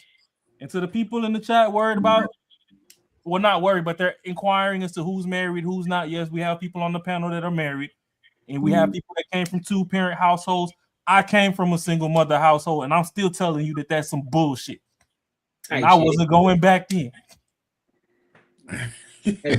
So we need to, if we're gonna go to school and become educated, not indoctrinated, because a lot of y'all niggas going to school to become indoctrinated.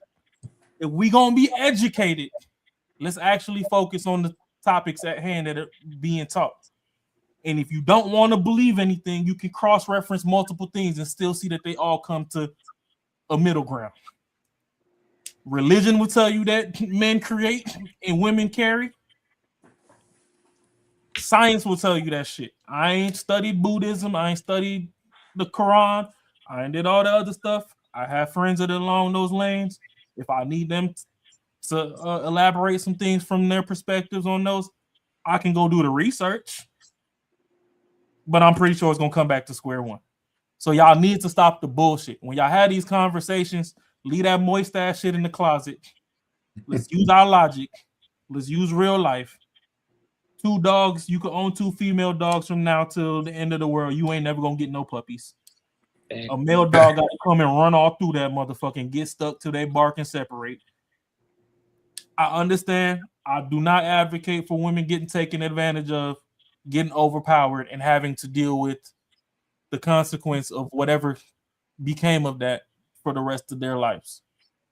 So when it comes to certain laws and whatnot, when it comes to laws with women, I do believe a couple level-headed women should be in the room to be like, oh, hey, I get what you're saying, but from a human perspective, this shouldn't be.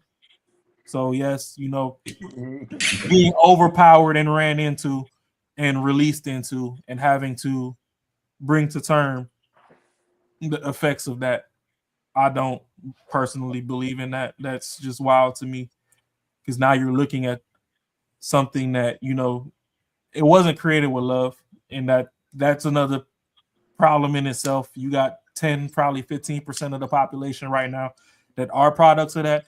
They didn't grow up with love. They grew up frustrated or whatever, and they grew up to be fucking menaces in the street too. But all this shit where everybody like, oh, create women. No, y'all need to come over to Banter and Bar and watch this shit. And if y'all got beef with this shit, y'all free to fucking get the link and cam up. And we can go toe to toe on the platform about it. But all this bullshit, I don't give a fuck how much money y'all got collectively on that table that y'all sitting at. Y'all spewing a lot of bullshit and it's not helping anybody. But we can get back into it. That's a fact. Oh, whether or not life should be brought into earth, brought here, or if it should be aborted. They deserve to have that right for the simple fact of America does not allow us to run a system the way we should as a family. Men don't understand. You may be the leader, but you might not be the provider. Do you know how to lead if you are not the provider? In the midst of trying to figure it out, we coming from a whole bunch of systematic.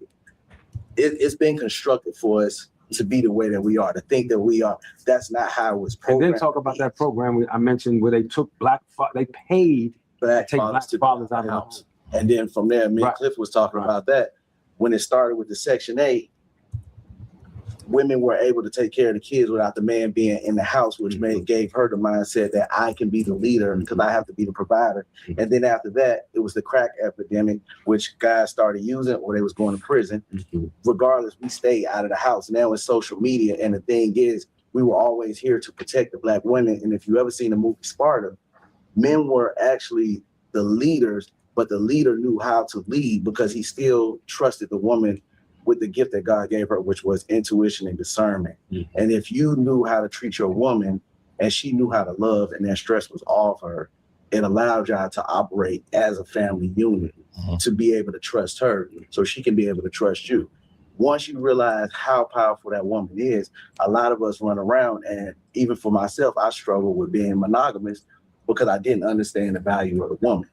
But once you put a woman next to God, would you play with God the same way? And if you knew what you possessed as powerful, I don't think that we would run around with the promiscuous mindset of thinking it's okay because we want to look at women the way that we are downplayed the thing of how they are. So I'm gonna real quick though. I think that there's something that's really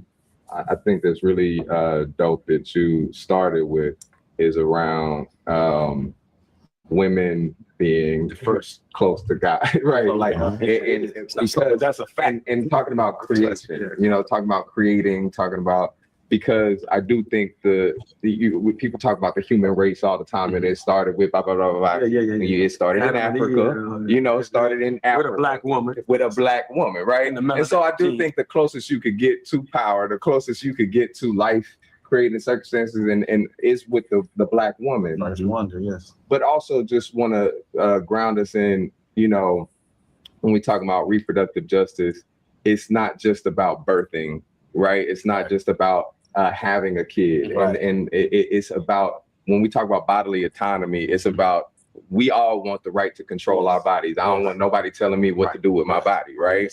And that is a right that expands even beyond having a kid, right? And fostering that environment to be able to raise folks. And when we talked about like the village, right? And that it takes a village to raise a kid. It wasn't like, okay, all these people on the block got a responsibility. It was actually, you understood that kid that every decision that goes into raising that kid, teaching that kid how to move, teaching that kid how to communicate, it forms their future, but it also affects everybody in the village, right? And so everybody had a responsibility to make sure that that person and the people that were raising that kid had what they needed, had the healthiest environment and things, to make sure that everyone is okay, that we all can live the life that we deserve, right?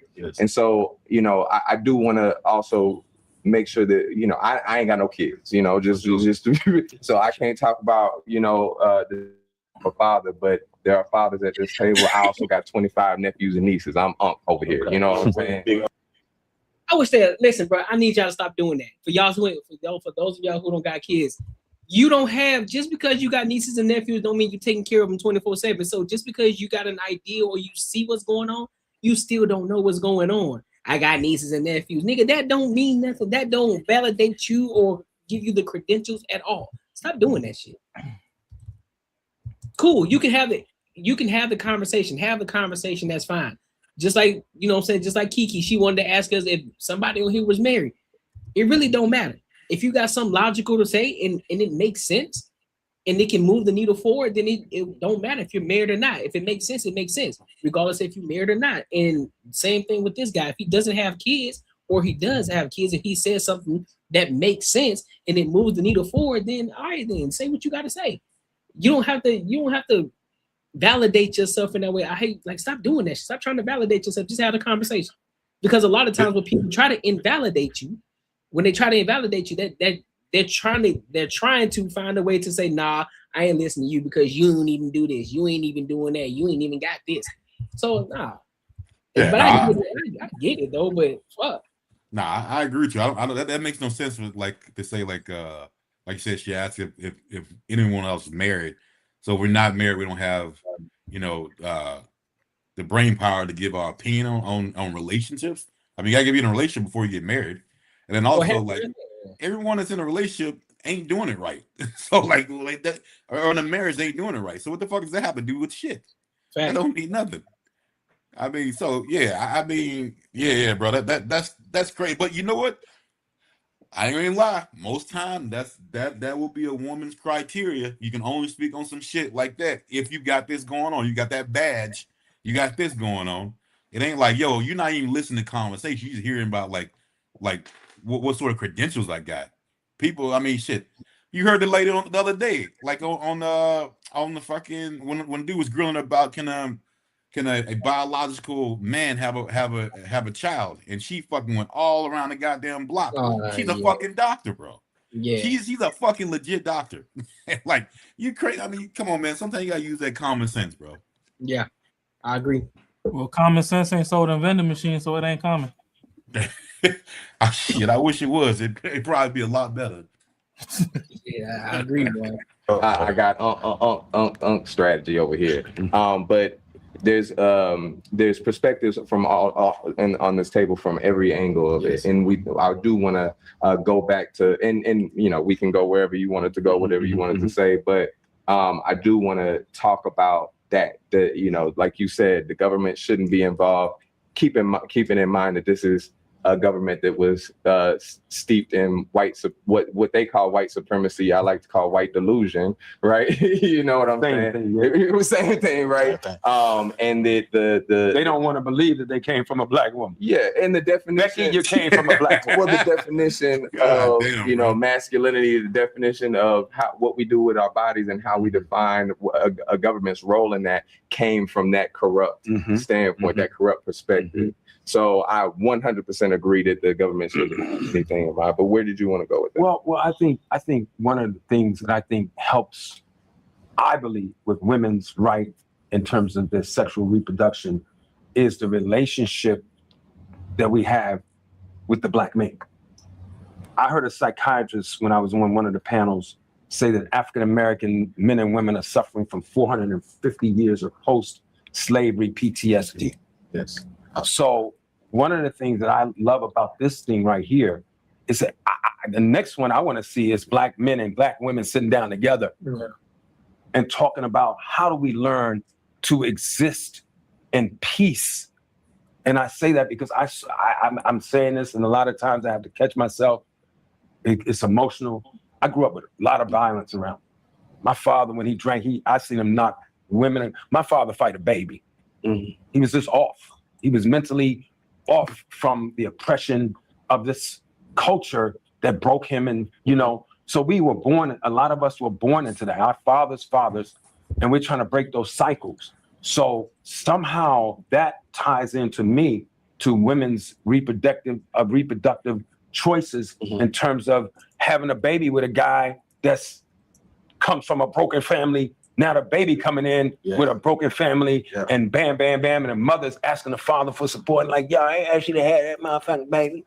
You know, that ain't shit. I don't even know if that's that motherfucker. I mean, there's so many levels to this that make women cower or not want to talk, you know, or be the victim of one guy shot his baby mama and the kids the other day.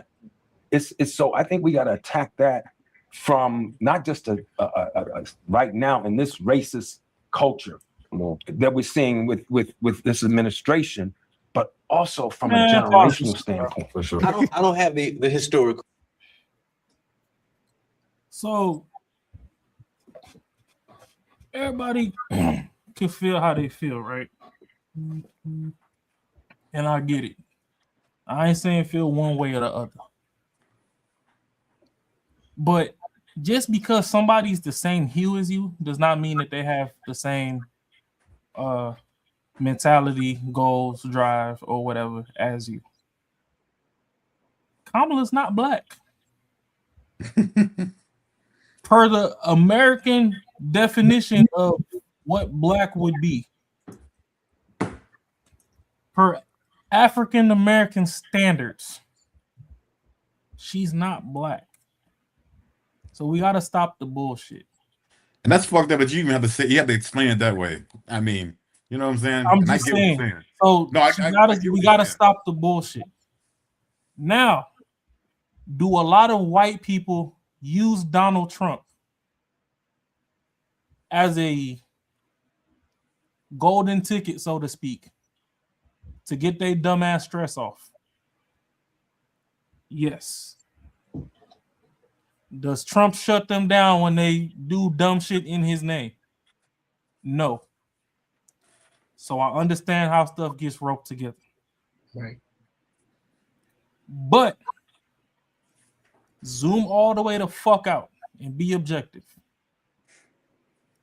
And put 5 instances of Trump being racist, not classist, not narcissistic, racist. Put that shit in the chat right now.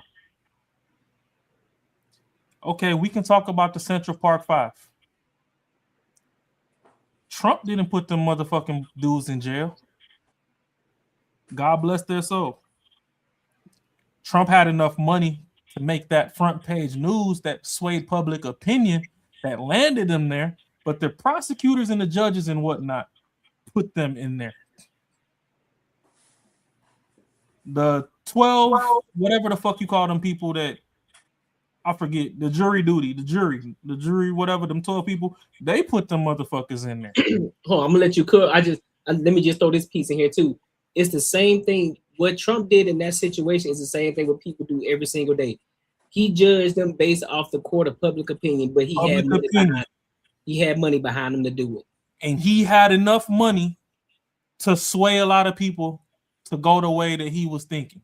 Yep. That's wrong as fuck. Yep. I'm not gonna back him on that. Facts. But in the same strength, if we want to go bar for bar like it's battle rap and see who won the round, Kamala has single-handedly put more black people in jail. If we're gonna just speak on jail alone, she has single-handedly put more black people in jail than that man has. Now, if we want to go back, y'all crying about these Epstein files. Y'all failing to realize Trump got beef with fucking Epstein, and he's the reason that these files was even brought up to begin with. They done fell out well beyond 2 decades. And Trump was like, if it's up forever. Is he in files? Yes, but we need to dissect where what falls. Mm-hmm. Because in the business community, a lot of people shake hands and rub shoulders. So just because they was at the same banquets and everything doesn't mean that, you know, they was all on the same type of time when they left those places in those spaces. Right. And this is how last week when we was talking about the stuff, I told Ashley when she was up here, I haven't gone through them to dissect them myself. I can't take people's word as for what's in there until I read it, because a lot of people can read a lot of things, but comprehension be off. I done watched in real time people read things, and in the way that they fucking take it with their logic be far off from what it is. And I'm not saying that I read things and I'm any better. Everybody's comprehension just is different. Hey, Mom, before I let you cook, Marcus, or Raw. Hey, yo, Fish Guru, if you want us to answer that question, bro, you gotta put a super chat in there, man. You gotta put a super chat. And then I'll just wrap it up so Marcus can get some mic time. But between those things, right? So now if we get back into Trump, there are a lot of people. I'm not gonna act like it's media that's making him be called racist or whatever. I even have people in my family that since the Central Park 5 and not running into people in the 80s and all this other stuff didn't rock with Trump. And they called him racist or whatever. And realistically, you're in a country where you're nothing but a number. Until you can create a way for you to stand out, you're just a number. And that's where some of these programs that they were talking about in this conversation come from. If you get taken advantage of and your stomach swells up as a result, you can't get rid of it because we need that number to go out. That's why you have a social security number. You are a metric in a bigger scale. You are a metric to a bigger piece of a puzzle. Yeah. And it's fucked up because they not giving you enough to turn that that person, that creation, into a proper functioning piece of society. They just want the number because there's a lot of finessing that goes on in the back end. I'm not going to deep dive into that because that's going to have to be a show on itself, of which that'll probably be something we'd have to drop in the Patreon or whatever, because once you start deep diving into some shit, I doubt YouTube gonna let us leave that video up on Front Street.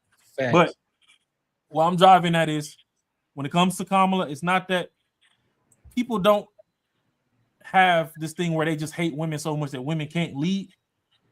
It's just a lot of y'all have a veil on to where y'all want something so bad that y'all let this veil block you to where y'all just want to throw anybody in there. And a lot of people that are logical are just like, nah, we don't mind certain pieces being on the puzzle board, but this one right here is defective. No. It's a no, for sure. Trump, that man was hood hero forever. Matter of fact, I just seen something the other day. I think it was Uncle Luke was walking some shit back. It's like, oh yeah, I done partied with Trump multiple times. It was never any underage kids or whatever. Because now that, people is coming out in them files or whatever, everybody over there trying to save face. So now all y'all motherfuckers were silent until you realize, oh, okay, this shit could be knocking on your front porch too. Now you trying to clean up and save face. When I was a kid, I found it weird with beauty pageants. There's a story I gotta send to you, Courtney. If you want to cover it, you can cover it, or we can cover it next week. Okay. There's a lady, I think it was in California maybe, but she was from Utah. She had a daughter in a cheer competition. The daughter didn't get the place that the mom felt she should get. She killed the daughter and herself. Huh? Why is your kid in a chair competition to begin with, knowing that weird ass people fucking be out there looking at these people in these uniforms? Yeah. My daughters want to do a chair, and I'm like, you know what? My wife had to sit me down and was like, look, I was a cheerleader and blah blah blah. And it ain't really what you. I'm like, all right, well, if you're comfortable with it, I might leave the safety off, but just know, motherfucker get to staring too long, I might light these bleachers up. Oh yeah. Because there's a lot of weirdos out there. Because when I was a kid, I'm like, why do you have beauty pageants and motherfuckers be 6-7 years old? I'm outside playing in the sandbox, and this motherfucker got a full face of makeup on in front of these judges as old as hell, talking about, oh, XYZ, and you didn't look this. That is a kid. Hold on, was that John Benet Ramsey thing that happened way back in the day? Is that which one you talking about? Oh yeah. Tomorrow, she's one of the most beautiful women. She was a kid that was in a beauty pageant that got killed. No, I don't know. No. This one is recent. It's a white lady from Utah. Okay. And they went to a cheer competition, and I'm guessing they probably took an L. They didn't get a medal or a trophy or whatever. And as a result, the mom was so off the rocker, off the kid. And obviously, accountability comes with you taking a life. She probably ain't want to face the accountability. She offed herself. Of course she did. Oh, yeah. But my thing is, let kids be kids. Just because we was robbed as our childhoods, depending on what walk of life we came from or whatever, doesn't mean that we got to continue that cycle, which is exactly what some of them at the round table right here were saying. You're supposed to do better for the future. Why are you parading kids? Kids shouldn't have makeup on. Facts. A lot of these grown-ass women shouldn't have makeup on, but I'm not going to tell a grown person that's stuck in their ways what to do. A lot of women look more ugly with their face beat than they do with it washed. And I'm going to just keep it 100. A lot of them put that clown face costume on and look worse than if they wash their face. And then they wonder why when their hair is nappy and they in their sweats at the corner store, more men holler at them than when they dress up for that banquet and got their face beat in that damn silk red dress. Because we finally get to see you, not who the fuck we ain't trying to see your favorite Pokemon. Right. We trying to see you.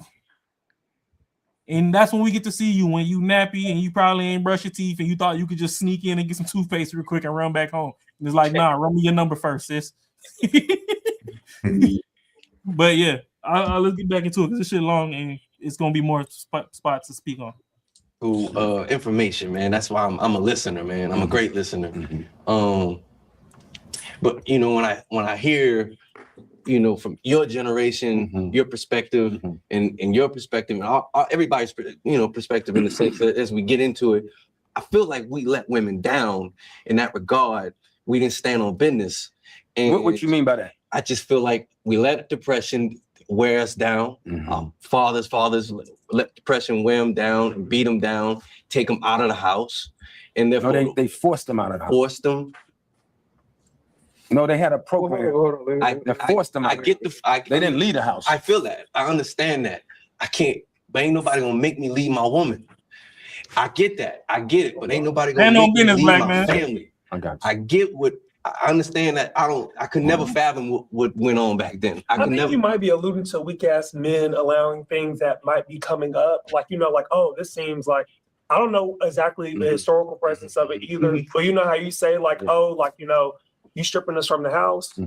Oftentimes, I'm a man who dates men. A lot of men are strong. So the way that you say you're not gonna take nobody from my family, you're not gonna strip me from my family. A lot of people don't walk with that. A lot of people don't have that. So I Seems mean, like like appropriate it is place for systematic, someone but I talking mean, about, at the same time, I mean, if you somebody, I mean, you part of like the few men who is not going to live their life like that. I mean, I get a system that so you live in a place that is just geared to tell you you ain't shit, you ain't shit, you ain't shit, and it beats you down. You ain't shit, you ain't shit. Yeah. And it beats your other counterpart down. So y'all come home to madness, beatness. Nobody know how to heal anybody, right? It's a lot that goes into it. Yeah. I think it's a lot of different influences that happen, whether it's drugs, right? We know that our community struggled with that for a long time. But let's talk about them. Let's go back. Let's go back and talk about the CIA putting the drugs in the neighborhood. That's what I'm gonna say. We're in a country where drugs is probably the most highest profit of things that you want, right? But just speaking on fatherhood and being in the house and not being in the household, I think it's a lot of pressures coming from east side, right? Yeah. I've looked at fathers who weren't in the household and had conversations with them and say, man, you've been on drugs since you was 12 years old, brother. Your brain doesn't have the capability of thinking correctly. That's right. You are afraid that you can't provide for your family, so you would rather leave, right? Not knowing that you have a woman who's willing to stay down with you and hold you down no matter what, right? So it's just as a man who, even to this day, get nervous, right? Like, oh man, this shit is slowing up. Like, am I better off telling my baby and them, like, are y'all good? No, of course not, right? Right. But you have to be honest about yourself and say, I'm fearful of certain things, and say, and not necessarily a weakness, but necessarily it's like, I'm scared, right? That I can't provide. And now I've either let someone else kind of tell me what I need to do, right? Rather than following my own intuition and having a relationship with my ancestors in the universe and that can really guide you, or having that one-on-one with your lady. So many things that can pull people out of the house, similar to the conversation. It's like, well, if I was enslaved, I wouldn't have done that. It's like, well, you really don't know. So it's like, it's so many different things that go into why people do things. And sometimes, you can name it to it's like, oh, this person was being a coward, or this person was being, but a lot of it is fears. And a lot of it is because we're the minority. And because the pressure that comes from so many other people that don't look like us, it's a lot of pressure that makes you feel that way. And then you got the people that's in your community that oppress you, right? And so as men, we do it to women, right? As men, that's the tier. Right. We do it to women even more, right? We fall underneath that same thing. And so to your point, we got to strip that away, figure out what the issue is with that, have those conversations, understand that it's layers and layers of what it is, but also don't be like, you weak as hell. I'll make sure that word ain't like that now. No, you wouldn't have been able to do it. You ain't been able to hold it down, but it's just like, man, it's so many, reasons why a man would leave a household. And then sometimes it's, us not holding them accountable and saying, hey, look, man, you need to get your shit together. All right. You need to make sure you over there. Because now I'm sitting here playing spades with you and smoking again. You ain't seeing your kid 3 blocks down the street. And weeks. Right. So no accountability. So to your point, as you was talking to your driver, let's take accountability, but then also kind of give each other a little bit of grace and understanding, especially our OGs who went through a lot, especially our guys who are coming from Vietnam, who came home to nothing and lost everything and went out there and lost their mind, saw things we can never imagine, right? Did everything for this place. And did everything for this country just for them to take it away from you. And so now it's like, well, fuck everybody.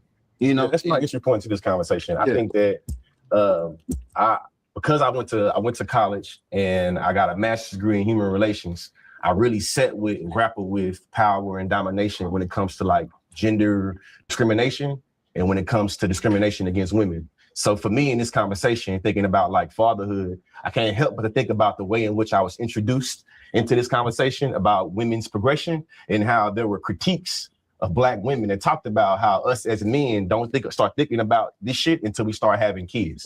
So we start to think about how we only think about women when it's tethered to a man. Like, hey, respect her, bro. That's so-and-so little sister. Hey, respect her, bro. That's so-and-so. So it's really thinking about how us as men in terms of accountability, we really don't even have a good transition from objectification of fatherhood because you've been a fucker for 20 years. And now you don't want to be a fucker no more. Now you want to be a father.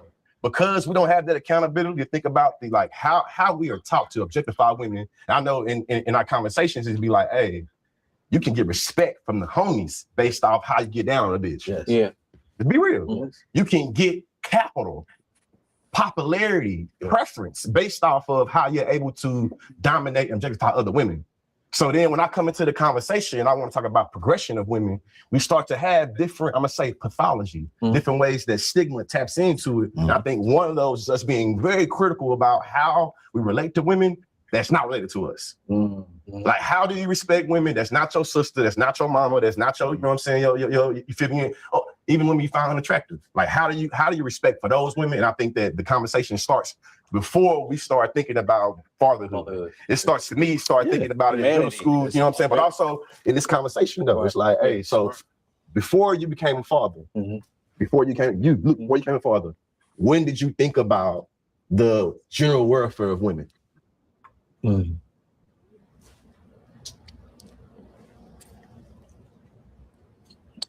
I'm adopted. So I think some of that has always been in my mind, just to what will make someone give their child up. You know, since I've always known since I was 7. Feel me? So what? Hold up, that should have been the question. Okay, you was giving up for adoption. Okay, so let's talk about that. We can have that conversation too. But see, we always want to try to hold the men accountable as well. But then what about what's happening in the household too, right? What's happening in the household? Who are these? Most of these men are being raised by whom? Single fucking mothers. So at the end of the fucking day, you're up here trying to tell another man who's been raised by a woman by the same extent, sitting up here saying, "Hey, bro, you need to respect these women." Now, mind you, I agree in the aspect of respect them. Yeah, give them respect as a human being. Give them respect as a woman. Yes, absolutely. I agree with that. Just like you should give the man the actual respect that he's deserved too. We're not sitting up. Men are not just sitting up here bashing women. Like, let's be 110% clear about this. Men aren't going online and talking real deal shit about women, but what they are doing is telling them their experiences that they have dealt with being with these women and the things that they have experienced, right? Or what you will hear is a lot of these women, they get on TikTok, they get on Instagram, they get on YouTube, and they run men down to the fucking ground, talking about putting smut on their fucking name. But then when men finally have the voice to speak up and they say, listen, I'm not about to let you continue to keep bashing me, knowing good and damn well that's not how that story went. It was because of this. Because think about it. Think about what's going on now. There's a lot of videos surfacing where a mother raised her son to be an adult and daughter, and then come to find out that, mind you, the father hadn't been there in years. The father had never been nowhere around, so therefore they've already put smut on the father's name, and then turn around and sit up here and now these kids like, damn, bro, my father, man, he wasn't shit. He wasn't in my life. He wasn't this, that, and the third. But then come to find out when they actually when they get old enough to have that conversation with their father, and that father gives them their side of the story, then it's a whole different ball game. It's like, what the fuck? I didn't realize that you was like, I didn't realize you had to go through this with my mom. I didn't realize that she was that type of person. I did not realize that. So now you're looking at your mom different. So if we gonna have these fucking conversations, we need to be honest about these conversations. It's not always the fucking man that's doing something wrong. It's not, bro. But I mean, we've been in this whole society, and we keep talking about patriarchy and what society has done in the community and all this bullshit. No, we've been coddling them too much, and we haven't been holding them accountable enough. And this is why when we now the fact that we're starting to hold them accountable, all these panda bears are coming out the woodwork. You got a lot of these women. Oh, you men just hate women. No, the fuck we don't. We holding y'all fucking accountable. It's like, listen, if you gonna hold us accountable, guess what? We're gonna do the same thing for you. You ain't finna sit here and just talk shit about me and thinking that you just all sweet and everything just sunshine and rainbows on your end. No, you got some fucked up shit going on with you too. So we're gonna address that as well.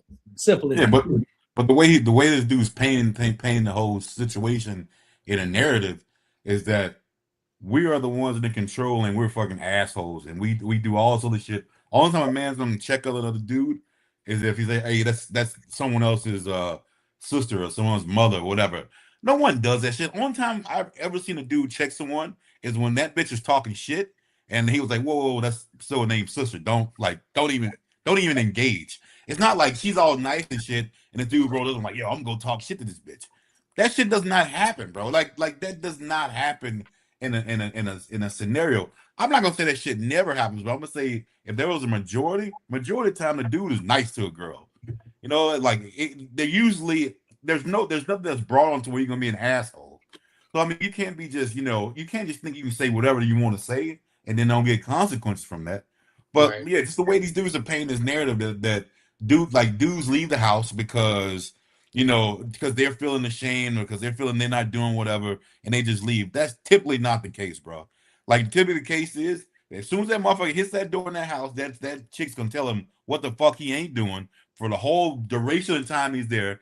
A lot of times he might get sick of it and leave. I'm not saying that's something you should be able to do, but at the end of the day, it's like, yo, bro, like, are you like if it was if the situation was reversed, if a dude every time his girl came home and he was sitting there talking mad shit about it, like, yo, like you ain't shit, you ain't this, you ain't blah blah blah. All my friends, blah blah. Everybody telling, yo, you need to leave this motherfucker because it's emotional abuse.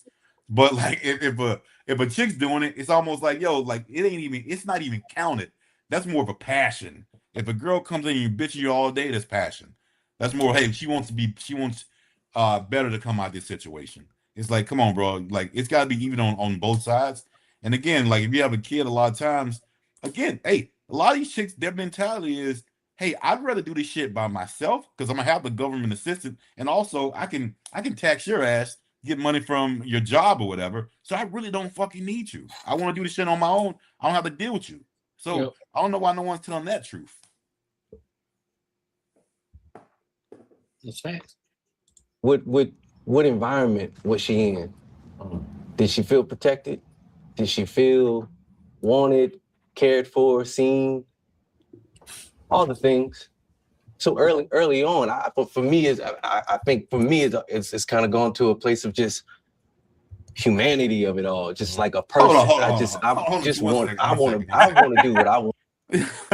So his mama gave him up for adoption, and his thoughts was she protected? Was she this? Was she seen? Was she all this? It wasn't like, yo, you couldn't do the work. You had me. Why you couldn't take care of me? Why would you give him to a perfect stranger? You know, if they're gonna treat me like this, you know, take advantage of me and do all this other bullshit. Why the fuck wasn't that in the case? Why is it like, oh, why was she not this? Bullshit, bro. Like, get the fuck out of here. You gotta be kidding me, man. Before you hit play, to Courtney's point that he was talking about, you know, kids growing up one way and choosing sides. I mean, examples of that would be like you got the Kardashians, you got what's that girl named Northwest? Yeah. You really want to be with Ye more than she want to stay around with Kim, but fact. You see how that dynamic go. Oh yeah. We got some of the greatest clips from Tyrese. What more do you want from me? But as you see, now that little mama's older and she can make her own decisions, she's choosing to be closer to him than the mom. So and to answer a question in the chat, I know we we really appreciate super chats, but you know, I ain't gonna act like Kiki ain't really fully engaging tonight. Yeah, she engaged like a motherfucker. So being Shout that out she's super engaged, she asked about, where does the comment go? Oh, she's talking about fighting. Nobody wants to fight anymore because everybody thinks the grass is greener on the other side. And it's just because there's multiple chats. We have multiple chats going. Some people can't see the question. So I figured out it's a good question. The problem with fighting for a relationship is people have varying levels of tolerance. You got to remember, before you even get into a relationship, most people, I would hope, have spent 20 years being themselves. Don't get me wrong. Some people, they start coming up with their throat Olympics and all that in school, and they started early. They was promiscuous under the staircase, under the bleachers, and all that. But realistically, relationships that we ain't gonna just say it was puppy love or whatever, we could say it starts around 18 to 20. That you actually want to take serious. Not just because you want the proximity and y'all eat lunch together and all that. Oh shit. Thank you for that. Shout out to you, Kiki. Thank you for that. Appreciate you. But you know, not because you were in proximity, and because like all these people, like I tell my kids like, oh, I got so many friends. I'm like, find 3 or 4 people that you can lock in with, because all these motherfuckers ain't your friends. Y'all just friends because y'all get dropped off in the same building every day and you have no choice but to see each other. Friendship don't start until Courtney can hit me up and be like, hey bro, what you doing? I need to change these spark plugs on my truck. Can you come over here? And I use my gas money, my free time or whatever to go over there and help him do that without asking any questions. I ain't asking if he got pizza and beer over there, and I'm just doing it off the love. That's a friend. Yeah. Me and Courtney working at the same job, and we see each other and we take breaks together or whatever, and we talk about these hoes, and y'all acquaintances. Ain't nobody going out of their way to, y'all ain't intentionally going out y'all way to meet up. Yeah. So it's the same thing with relationships.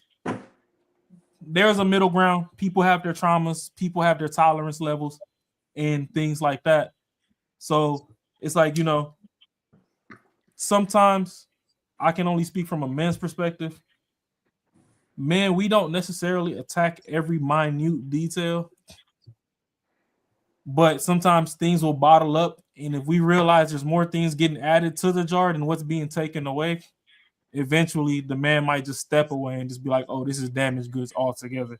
If I see 15 things wrong with you, but I ain't trying to really, I love you, so I'm not trying to really have you feel like you're being attacked, because there's an art to talking to women.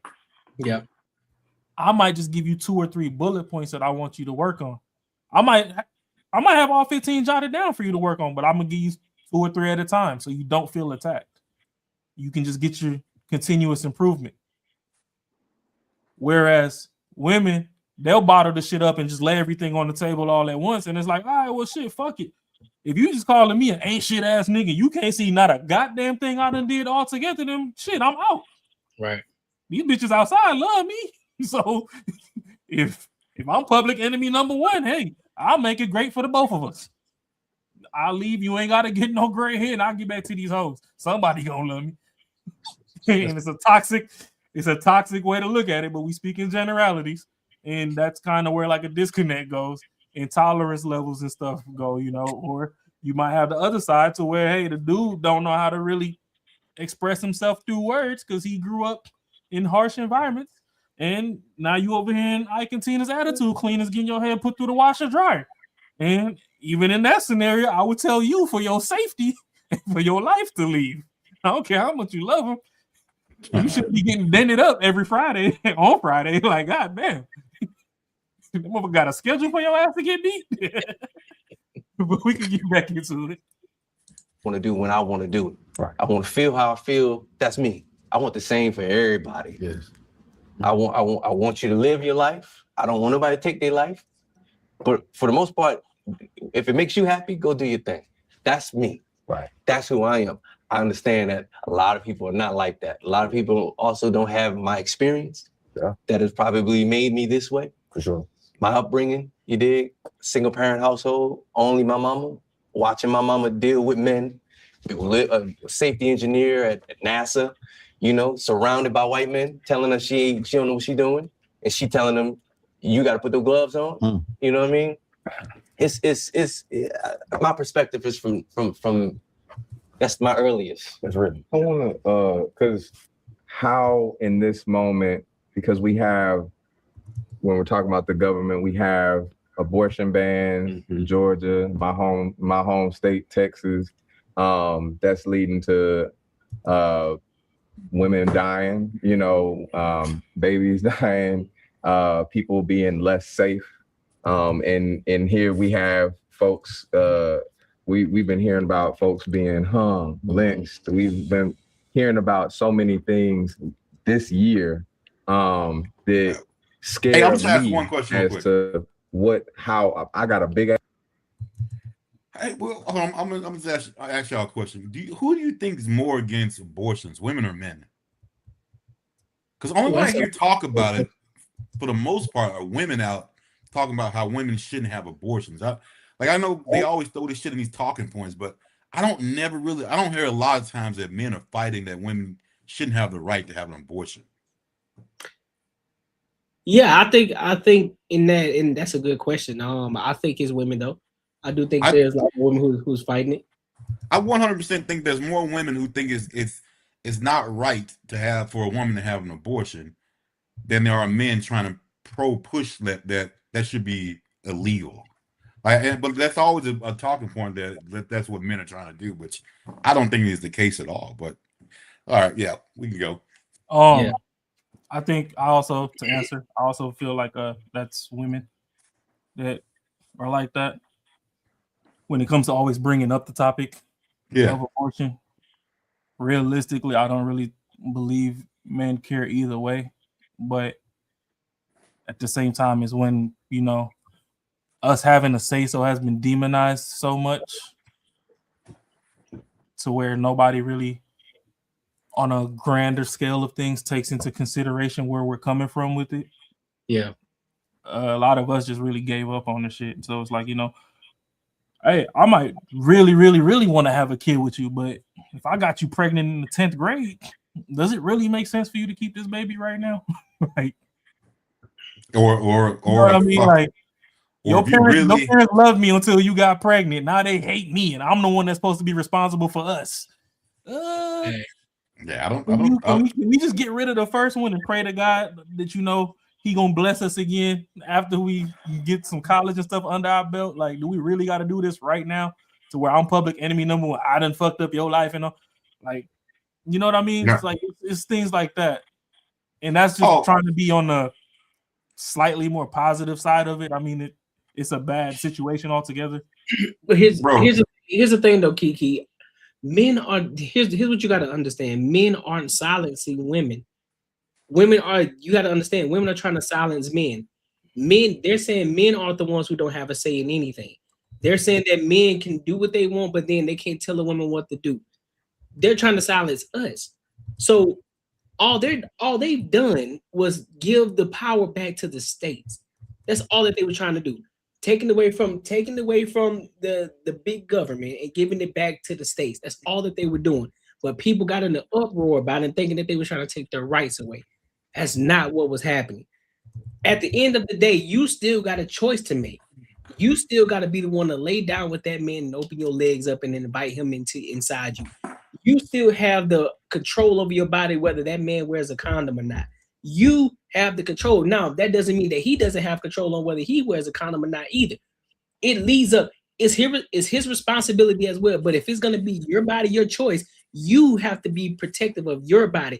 He's not the one that's supposed to be protective of your body. He got to protect his own body, just as you got to protect your own. So no, we aren't silent. Men aren't trying to silence men. What we are telling y'all to do, y'all got to shut the hell up in regards to a lot of things that y'all talking about that y'all don't know what y'all talking about.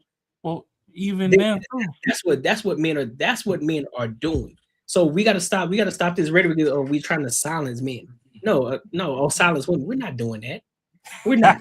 That's toxic as fuck.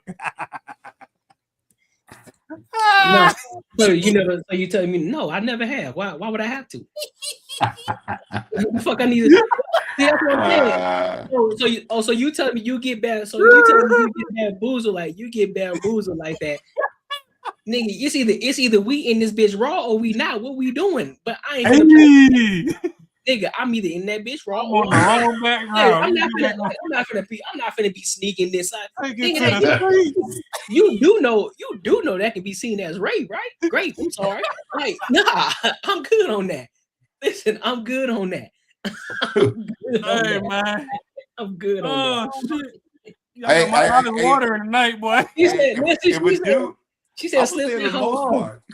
If a dude did that, I don't think he's trying to. I don't think he's trying to get you pregnant. I think his dick just won't stay hard. You lying to me? You like? No, actually, I ain't gonna hold you. Kiki does have a point. There are some men. Yeah. There are some men that literally do that to mark territory. I agree. They just want to leave proof that they've been there. So they will. That's got to be not that many men, man. I just don't.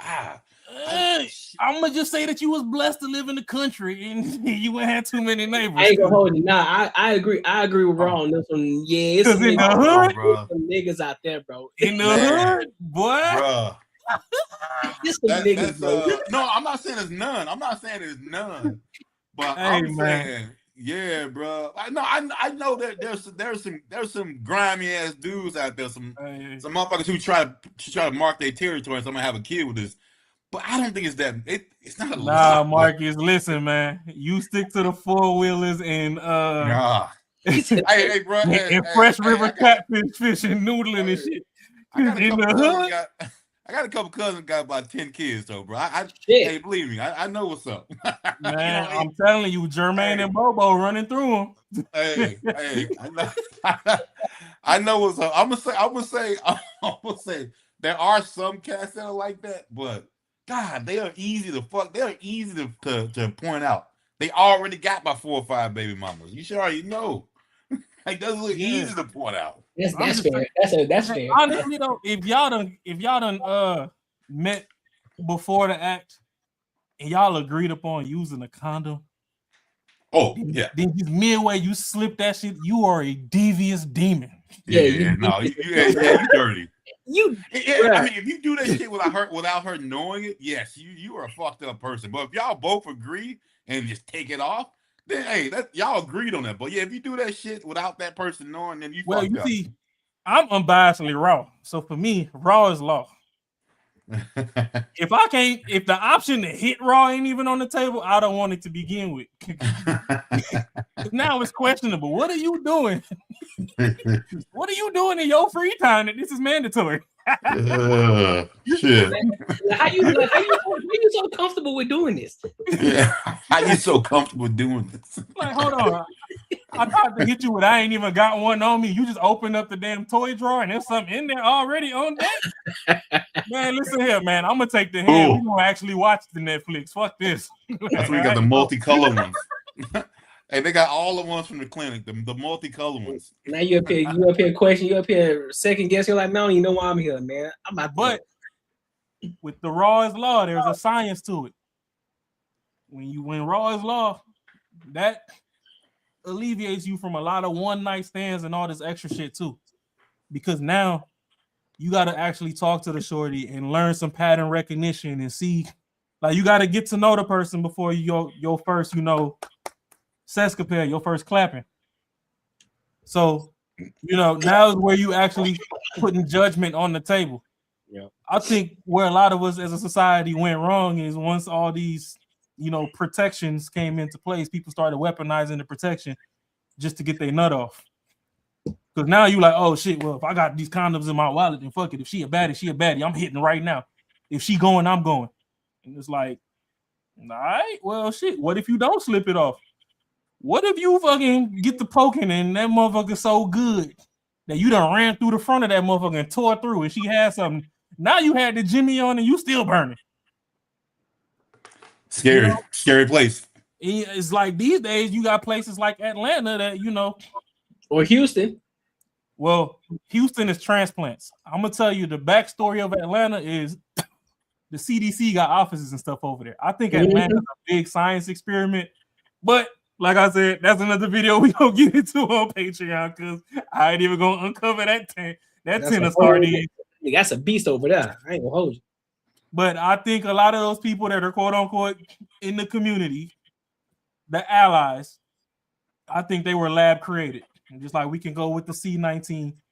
I think a lot of that, yeah, I'm gonna leave that alone. But hey, you might get the punching through that motherfucker, hitting the back and bust through the damn protection that you got on, and now she was burning because you don't know who she was with before. And nowadays, if you want to bring up the Atlantites, you know, they over there sword fighting and bean bumping and all this other stuff. The whole pool is convoluted. And you don't know who done been with what and bringing it to you. But we got more video to get into, so I'm gonna let it rock. Boy, that shit funny as hell, boy. Man, I got my eyes water. But yeah, we can hit play. Let's go. As family, how all them people are gonna survive this time. And I'm thinking about, and I'm not thinking about protect black women like we've always heard it, like protect black women. Oh, this my girlfriend, this my, you know, don't hurt my mama, you know, don't talk about my mama, you know what I mean? But you know, when we talking earlier about a village, right, and how a village, everybody has a responsibility for each person and each responsibility in nourishing, creating that nourishing environment, making sure there's healthy food, you know, clean water, et cetera, et cetera. What are we doing right now to learn what women need, black women particularly, and play our part in that power building? Accountability. I have a question for you guys. This is something I've been trying to explore, and then I got more on the journey of once I got married, which is like therapy, right? And self-discovery, right? Understanding that my wife had her own journey of therapy. Oh yeah, she being introduced to anger management, right? It's not because you punching holes in the wall, but it's because you just get certain triggers that you don't know how to handle, and you don't know how to. So I think for me, I'm going on a journey, and I'm curious if you all are going on this too, or eager to go on it, because I am learning how to be more enthusiastic about it. Because therapy saying I don't feel like talking to somebody, I don't want to, you know. So just having that kind of, for me, that's where I'm at, and figuring out. That's how I'm gonna make my wife feel safe. Yes. She wants to know that in any conversation, I ain't gonna just be like, I gotta go outside and smoke real quick. But I ain't, you know, you just admitted she made him go to therapy. And the more we I'm sorry. Listen, chat. And anybody watching this, yes, there's gonna be a lot of pausing in here, and y'all already see it too. So I know y'all gonna be like, hey man, stop pausing. Listen, I'm gonna put the original video in here for y'all to go watch the full thing, right? But this is not, I gotta call a spade, bro. Why aren't you making your wife, if your wife, why aren't you making her feel safe? What is it that you're doing for her not to feel safe in the household? That's what I'm like. That's what I'm trying to understand this here. What is it that you're doing to the point where she has to walk? Hey, babe, let's go to therapy because I don't feel safe. What is it that this nigga is doing? Are you threatening her, or you know how they like to call it verbal abuse? Nigga, are you raising your hand up at her? Like, what is it that you're doing so bad to the point where you and her feel as if y'all need to go to therapy? I'm gonna say it's their rendition of verbal abuse. I'm gonna say that's probably what it was. Just the way he was saying, like I gotta go outside and smoke a cigarette. So he means she didn't piss him off that bad. Now he gotta go outside and smoke a cigarette. It is I don't know, man. Like I said, I've had these situations before in my past where I've had a girl who brought up you should go to therapy, and it's honestly because I don't agree with the shit she says, and I act.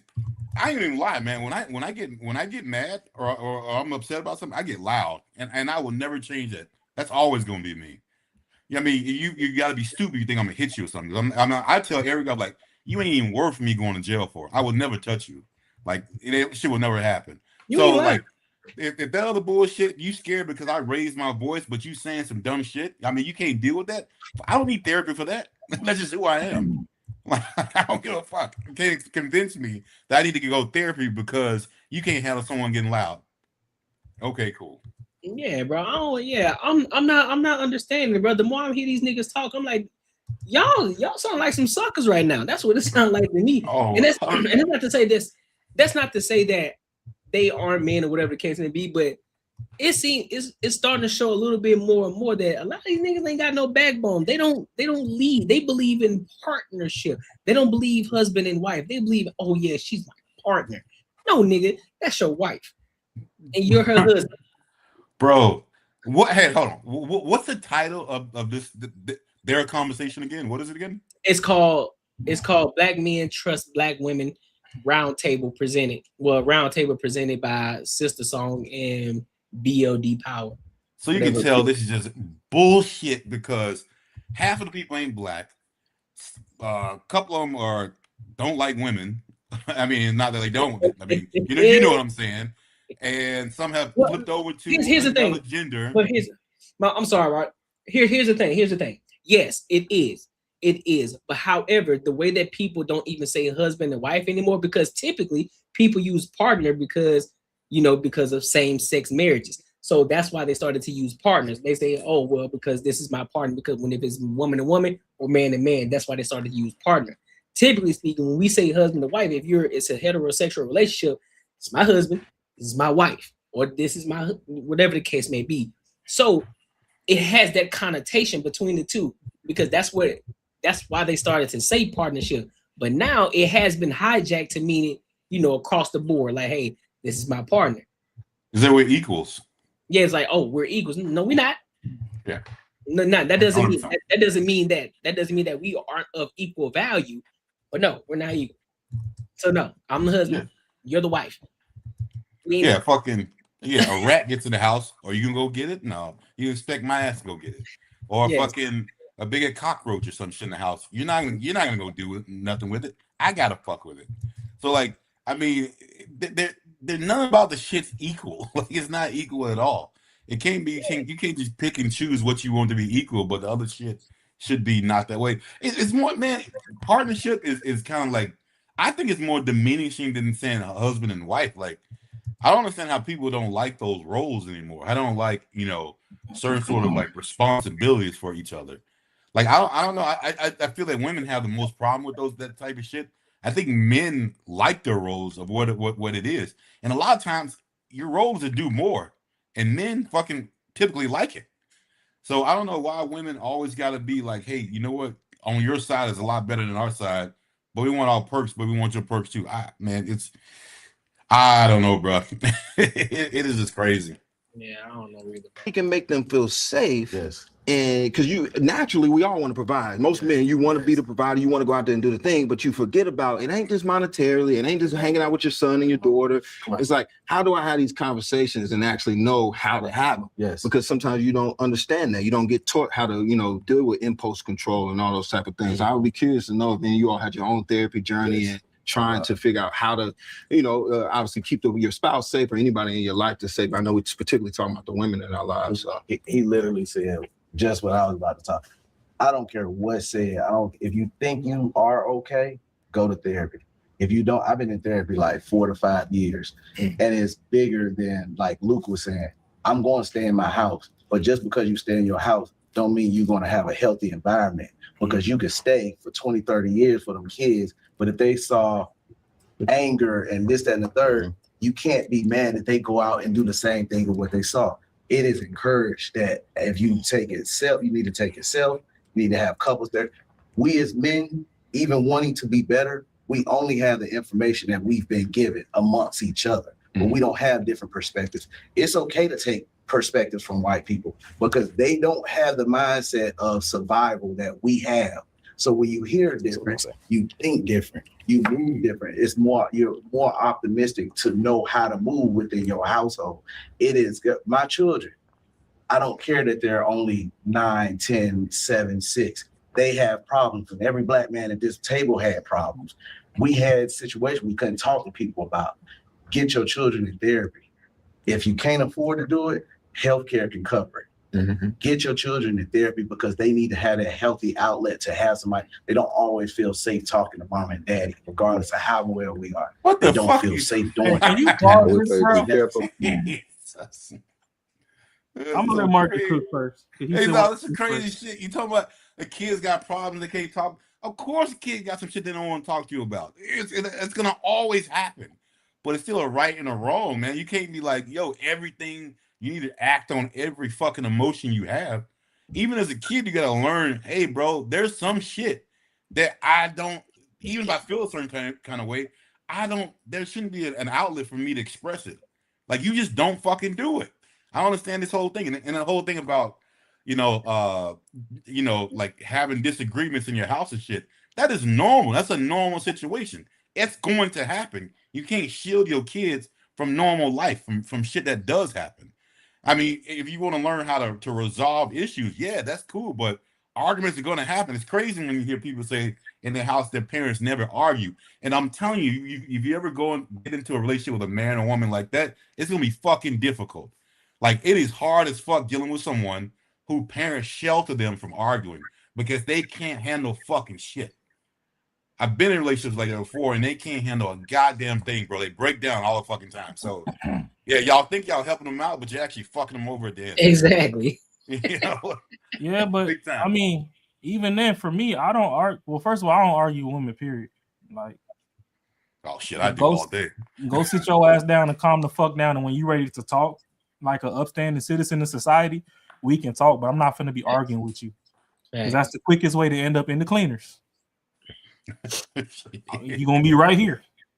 That's the thing. See, once you start taking the conversation from logic to passionate, that's where things can go left. Yeah, that's where people get hands put on them and all that. And since we speaking from a black community, let's face it, a lot of women, due to survival and the length of time that they're in survival mode, they fighting for their life. They think that they can fight men. And you know, a lot of these men too, they done seen their aunties and their mom and stuff jump on men. So it's like, yeah, on one side you talking about don't hit women, well shit, slap a bitch. Because you telling me for everybody else I'm supposed to defend myself, but when this fucking woman come over here and hitting on me, I'm supposed to just let her do what it do. Like these bitches be 5'9", 322.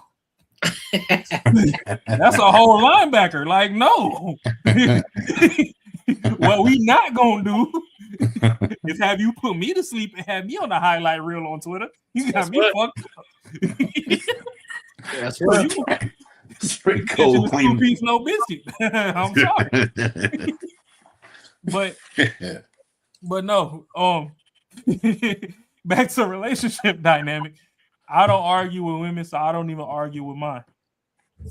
Now, hey, if you're up here and I'm right here, go calm down. Or, hey kids, y'all good? Y'all need anything to eat? Whatever, we gonna fix y'all a little snack or whatever. Me and your mom about to go to the store. And we could take them conversations off site. Because I don't want the women to think that, I don't want the girls in the house to think that it's okay for a man to elevate his voice towards a woman in any scenario. Right. So I don't want y'all seeing me yelling at y'all mama. Not that that's what I'm going to do.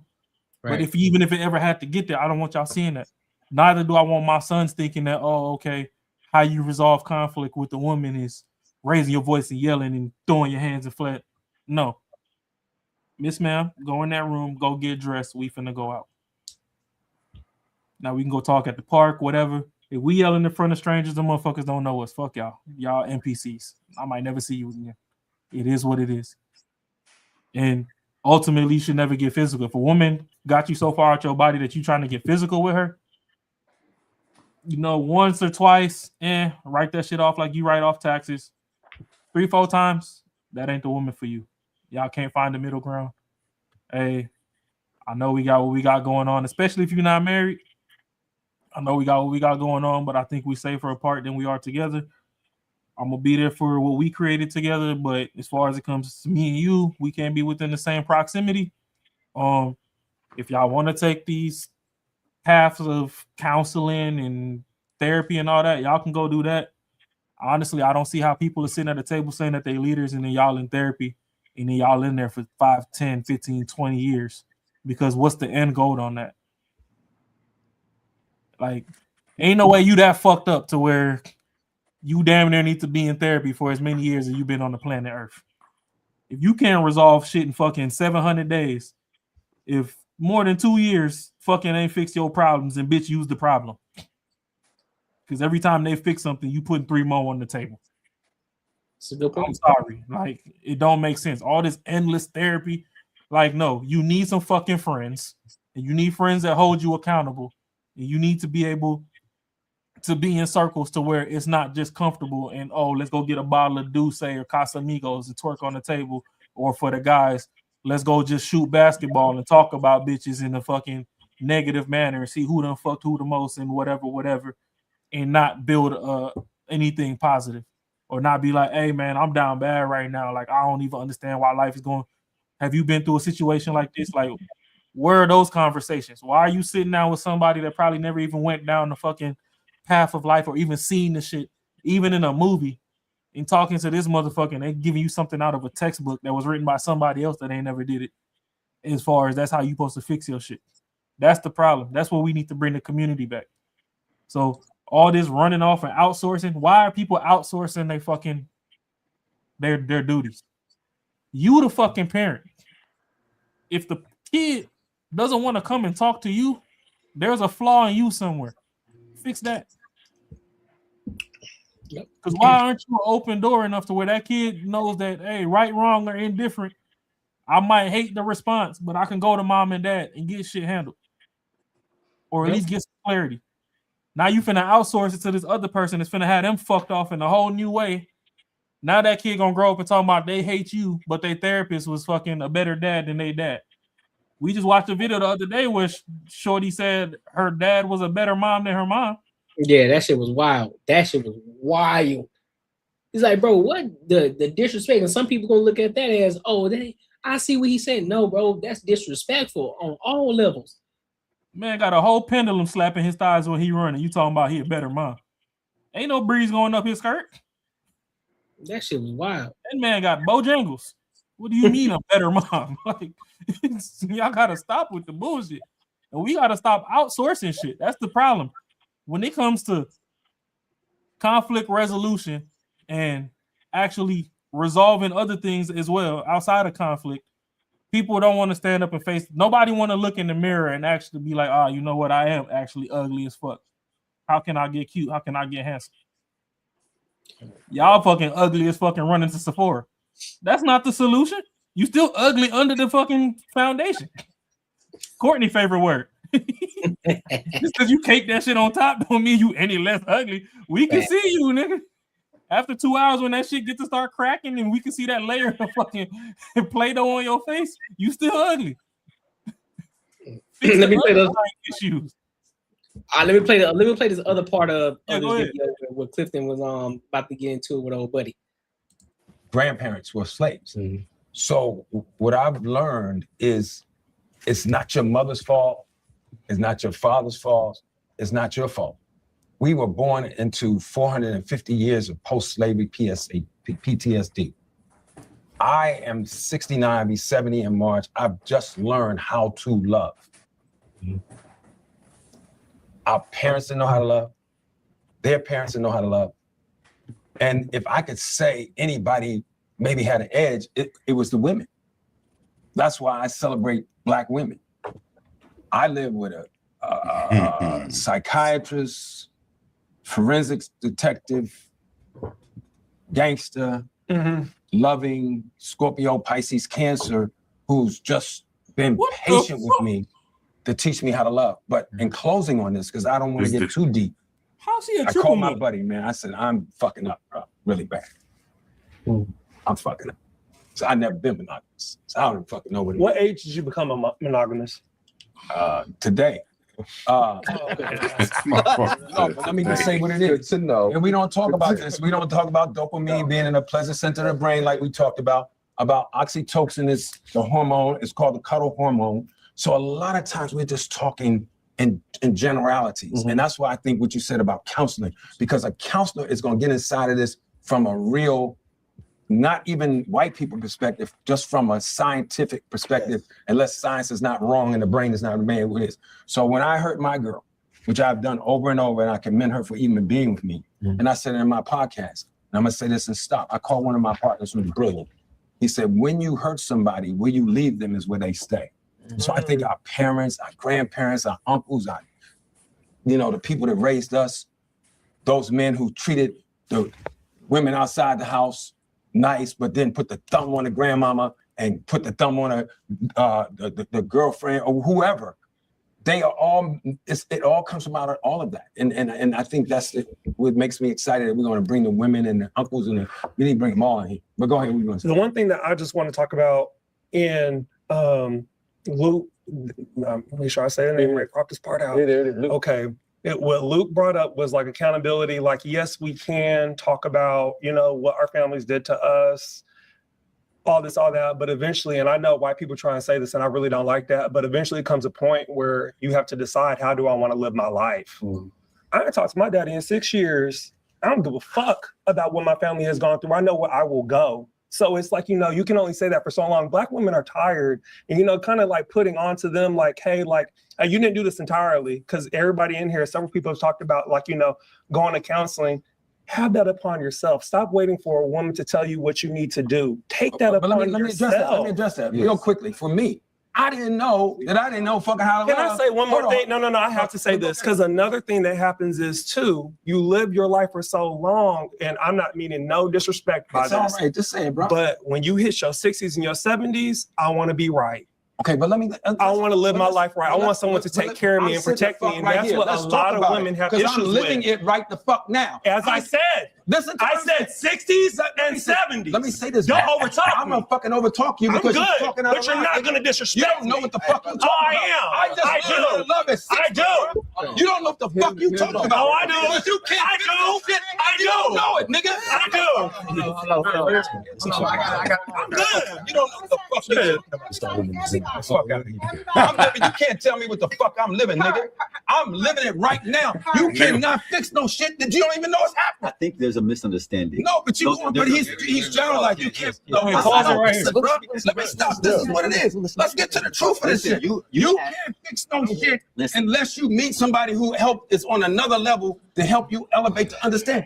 I'm not indicting anybody. I'm telling you what the shit is. You can't fix some shit that you don't know about, bro. Yeah. You can't. And then you get there at 69 or 70 and say, I thought I was being loving all this time. That's what our parents have gone through. And that's why we all so fucked up right now. You asked, how do we love Black women? Yeah. That's right here. Trust Black women and listen to Black women, because they know more than we do what it is that they need. I don't think that's true either. As men, there's a lot of Black women who don't know how to love. I'm not talking about what they know how to love. I'm saying what they need. That's the only true shit they said all day. I get that. We're talking about, that's what we're talking about right now. Also, if we're going to use our privilege and power as men in society, how do we show up and be accountable? Like you said, the way to be accountable is to dismantle patriarchy, because patriarchy makes it so that men have the power and women do not. But you can't get there unless you listen to him. We got to go, and you may not agree. We got to go to therapy. Man, I'm gonna stop that shit right there. Of course, the transfer person would say that. Listen, somebody can correct me on this. But I was doing a little deep dive, doing a little research, trying to understand the patriarchy, right? There has been more good in the patriarchy than there has been bad. Now, let me translate that into a business, look at that from a business perspective. There's foundational things that you have in the business that works. It's like, hey, this shit here works. Like, this is what works. But in the meantime, we do see that there's something wrong. There's something over here that's causing a little bit of problem that we can refine and retune and we can fix, that we can potentially help, you know what I'm saying, to give us an even stronger foundation, right?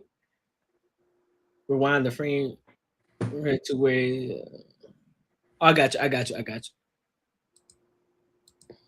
Give me a second. Yeah, that's and correct. so yeah. And so this found the problem that I have with what they're talking about dismantling this whole patriarchy mindset is now what you're trying to do is you're trying to get rid of what has made America, Western civilization, strong in itself. You're trying to get rid of that. And so now instead of having a conversation of, listen, bro, how can we fine tune the patriarch is the patriarch, and it allows us to be in these rooms. It allows us to be at this table to have this conversation. It allows women to speak freely and talk shit about men without the consequences, right? It allows women to be able to go out here in these streets and actually go vote, go have a job, and talk shit about how strong and independent you actually are. Patriarchy allowed that. This ain't fuck with that. Fuck what everybody else talking about.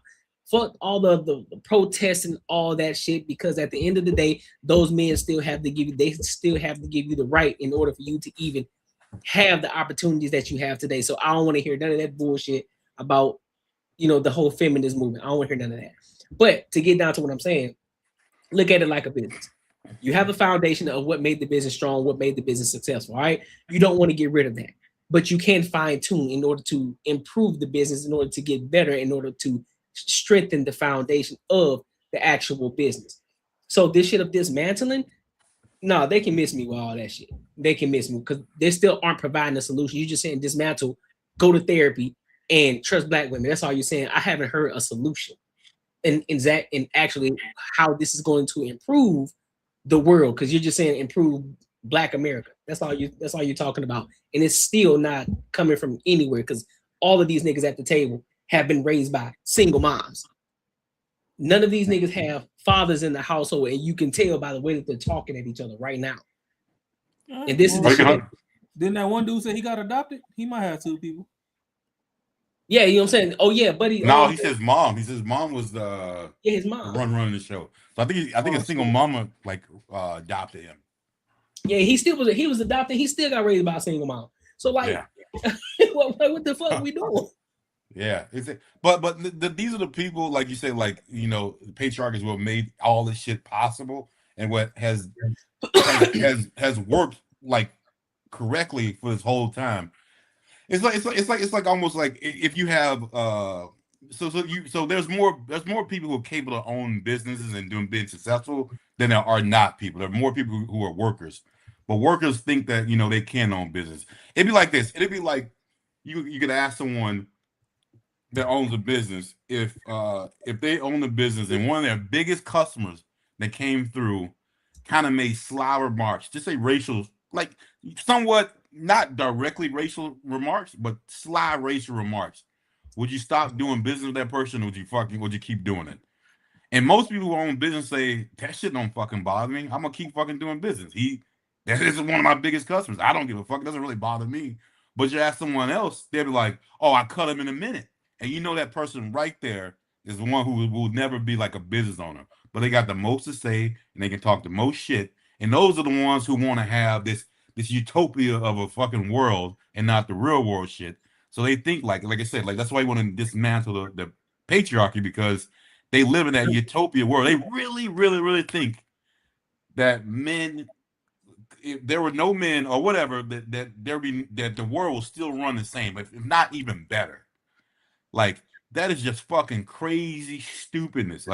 So for me, they just live in this different world, and the thing that's kind of crazy about it is they won't ever be able to be proven wrong. Which if they were, then we'd all be fucked in the world. But thank God it will never get to the point, at least by the time I'm living, that they won't be proven wrong. You know what I'm saying? To where it won't go the way they want it to go. Because if it did, then we would all be fucked, big time.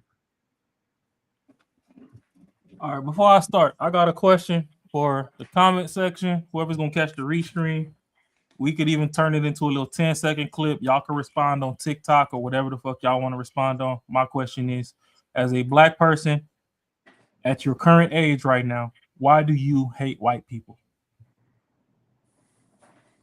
And that's the question. All right, boom. So I posed that question because even Kiki was in the chat. She brought it up. It was like, the feminist movement wasn't to benefit our people.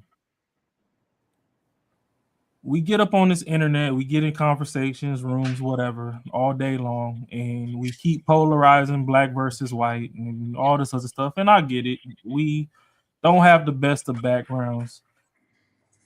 Black people built the world, but that's a Patreon video on its own. 80% of the world is built off the backs of blacks, and then it got took over by the Chinese, and that's why everything says made in China now. But we can leave that the fuck alone. Right. Now, if y'all hate white people so much, why is it that you remove the people from the programs and chase the programs? Feminism. Y'all keep trying to turn everything to matriarchy and get rid of the patriarchy and all that. That was white bitches trying to escape their men that was beating on them. Mm-hmm. That ain't have shit to do with us. Then y'all, and the funny part is, on a grander scale, a lot of those white people, they put batteries in minority people's backs, mostly the blacks, and they let y'all lead the forefront of all these fights to get their shit passed, just to still leave your ass out hanging to dry anyway on the back end when they get whatever the fuck they want. Yep. Hey. So let's keep it a beam. Like, what are we really doing? Now, the reason I requested this freeze frame to be right here is a problem that I have, and they not gonna see it because they was raised by women and they fully fucking submit to fucking clit, is grown men are having a conversation. Last time I checked, we was reviewing a panel of grown ass men. Where the fuck Auntie come from? Oh, you said that's the sisters. That's a woman's podcast, I believe. Yeah, I think she's one. Because that's the problem. I forget everybody's name right now. Don't step there. Don't get in front of two niggas when they. Get out Your boy. the way, get out the way, Darlene. But yeah, I forget everybody's names right now. Like, all right. But Buddy in the brown with the coat, 60-year-old or whatever. Clifton Powell. Yeah, over there, you know. I mean, all of them caping for women on varying degrees. But he had a point earlier to where, we need men and women to be at the round table to, you know, figure out the dynamics and move forward. That's perfectly fine. But before we introduce the women into the conversation, we need to get all the men to a general consensus first. Because history of all societies will tell you once you introduce a woman into the conversation, shit go left fast. Yeah. Motherfucker need to see one areola in that motherfucking booty clap 2 times on mute with no hands, and it's over with. Everybody flipping the table. So let's halfway get to a meeting point before we even introduce them into the conversation. Clearly, everybody at the table talking about, we're all fucked up and broken. Okay, nigga, let's get to a level of healing first. Buddy over here, that Auntie protecting. Nothing against you, but you gay. So, no matter how much you want to cape for women right now, you like booty hole that got a sword in front of it. Yeah, that's facts. You like backdooria. So that at no point in time in your moist ass existence, so you should be raising your voice at a grown ass man that's actually staying to the topic on men and women dynamics. Because you for man. Then Auntie jump out the cut protecting him, and Buddy ain't even trying to jump across the table. He just like, hey, you said you wanted to get one more point off, and you done dove into 3, so I'm going to talk. I'm sitting at this table as an elder, and I've respected you on the floor. You talking about don't disrespect me, nigga? Shut the fuck up. Shut up. Exactly. Got pink in there. Shut the fuck up. No, but dead ass. It's like, shut the fuck up. I done let you get your stress off. Yep. I'm telling you the reality because I've actually crossed the checkpoint into this milestone. Yep. You talking about 60 and 70, and the only time you done had something 60 or 70 is when you was drilling them out. Pause. I think that's the first time one of those like little clips popped in about the actual dude. That's hilarious. Yeah. But I've crossed this bridge physically. I'm living this reality right now. This ain't theory. This ain't no thesis. This ain't nothing you can read and Google online. Nigga, I'm here right now. Why are you getting loud with me when I'm telling you the reality of being here right now? That's like somebody arguing with you, telling you how fucking man butt feel like. Serious today, but that was crazy. I'm not that was feeding. crazy. I'm not feeding. I'm not Okay. feeding. Exactly. That'll be wild if they ain't never dove in between them. You can't be like, oh, well, you know, it was this one shorty and she was like, oh, you know, she don't like the way birth control make her feel. So she told me to put it in the back door. And, you know, I could just imagine that it. No, quit imagining, nigga. Why did your imagination even go there? What? You can imagine, like, sir, what? Like, why did your imagination even cross the street? You wilding right now. Let that man see his own reality on his own. But this dude is 60-something years old right now and telling you the experience and was like, oh, hey, you know, because let's face it, man. Some men, he done crossed 60, he get to relax now. By 60, some people done had grandkids and all that. That's when you get to sit back and you could put life on cruise control and start knocking off some bucket list items or whatever. Yeah. Sadly, y'all niggas don't know how to do shit. And y'all follow all the wrong parts of fucking shit. Because when slavery was over and great grandpa bought some land, as soon as it was time to pass it down to your dumb ass, you sold the shit and bought a Corvette and bottles to go fuck bitches. That's why you struggling. That's facts. I watched a video yesterday or 2 days ago, and it was so fucking beautiful, it almost brought a tear to my eye. It's this family, they forefathers, probably like 4 or 5 generations removed, bought a piece of an island. I think it was like off of South Carolina or something, and it's still in their family. And it's not in the trust or nothing, but they have committee meetings or whatever up to who wants to keep a piece or, you know, who wants they buyout. But whatever happens, it stays in the fucking family. Don't get sold off to nobody unless you got this DNA and blood from this fucking lineage. And I thought that was the most beautiful thing, and they're black. But y'all niggas keep selling grandma's house and shit to go stunt for a season and then be trying to find 101 reasons as to why you in a fucking fucked off situation. You over there cooking? We could get more niggas to fucking buy a damn section in the club and buy bottles to go fuck bitches than we can to go buy some land and build a fucking compound and actually keep these motherfuckers out of our goddamn business. Just like we was talking the other day when Ashley was up here and we saw my food and all that. Okay, boycott Target, boycott all these motherfuckers, boycott Trump, boycott all these people. Tax your quote unquote rich since you don't realize the math that as a civilian you outnumber every motherfucker in that White House fucking 20,000 to 1. Y'all don't understand compounded interest and all this other stuff.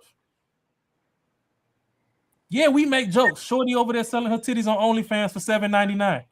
But do you know what $7.99 times 500 get her a month? When the shit compound? Yeah, it's goofy. Yeah, I can see titties for 30 days for $8. She rich. Times that by 100, times it by 1,000, and see who really laughing. Now, is she gonna be fucked up in the head on the back end? Because let's face it, when y'all motherfuckers, especially like people that come to these chats with no profile pictures, when y'all faces ain't seen, y'all say some of the most atrocious shit. Man, who you telling? So I know them girls going through it on them requests in them OnlyFans and all that. But they're compounding your money. They're compounding your money to get to where they are. The thing is, slavery done ended all this time. All these white people, Grant Cardones and all them, y'all can call them scammers or whatever the fuck you want. They come on this here internet and teach you how to fucking get into some shit that could actually build you some shit to where you can buy your way out of some shit. And y'all won't even fucking get on that. Yeah, they worry about the president's racist. We could write the 20 get bitch commandments right now, and that motherfucker go platinum by midnight. Facts. Bruh. We'll write the 5 baby steps to get into real estate, and y'all niggas would ignore that shit until 6 years later when y'all see all of us up here with fucking 7 to 10 multiplexes and a fucking strip mall plaza. I'm trying to get like you, nah, nigga, I've been telling you this for the past 5 years already. Where the fuck you been at? So it's like, realistically, what is we doing? Y'all focus on these fuck ass race relations. If that motherfucker call you a nigga, you not gonna punch him in his face. Fuck him. That white man at the job trying to tell you how to get like him because he like your work ethic. And you ostracizing him just because of the company. But you want to let the drive through and fucking Wendy's get you worked up because he called you the N-word. Okay, you ran into a fucking degenerate. Whoop-de fucking do. We in the wood. We got degenerates all around us. Thanks. Growing up. If we not to stay away from the other side too. Y'all want these fucking files or whatever. Okay. So since one dude on this panel was up here and he got adopted away. Riddle me this. Half of Hollywood, we done seen these motherfuckers go to Africa and all this stuff and get foster kids and adopt kids or whatever. Has anybody seen these kids grow up? Where the fuck is them kids? Fuck the Epstein files. Where's the kids that we done watch y'all go fucking capture on TV? The Oprahs, the Jessica Albas, and whoever the fuck else. I don't know who the fuck the name right now. But we done watch y'all catch a flight and come back with somebody's kids. Talking about y'all responsible for them. Where the fuck is them little niggas at? Fuck the files with all these ghost names in that bitch. I mean, we gonna get there when we get there. What's done in the dark comes to light. That's written in the book. It was written. So whenever it's exposed, it's gonna be exposed. But the shit we done see with our eyes that we done grew up with. We done watch these motherfuckers go build schools in Africa, do all this extra shit, come back with 2-3 little nappy head ass babies. They find the ones with the most fucking BDBs in existence. Bring these niggas back and we don't see them not no more. Where the fuck is them motherfuckers at? No, we ain't got no answers for that neither, huh? Oh, it's just the white man holding me down. That nigga damn near waterboarding you with information to better your fucking life and you ignoring it because he white. We cracking jokes on these Mexicans and all these illegals that come over. They be 30 deep in one house. And within 5 years between the family, they own 30 houses. Why does everybody else know how to fucking community pool their money together to get ahead, but y'all niggas only know how to buy Jordans and bottles and fuck bitches? Coochie is great. We just had a Raw is Law segment on this here pod.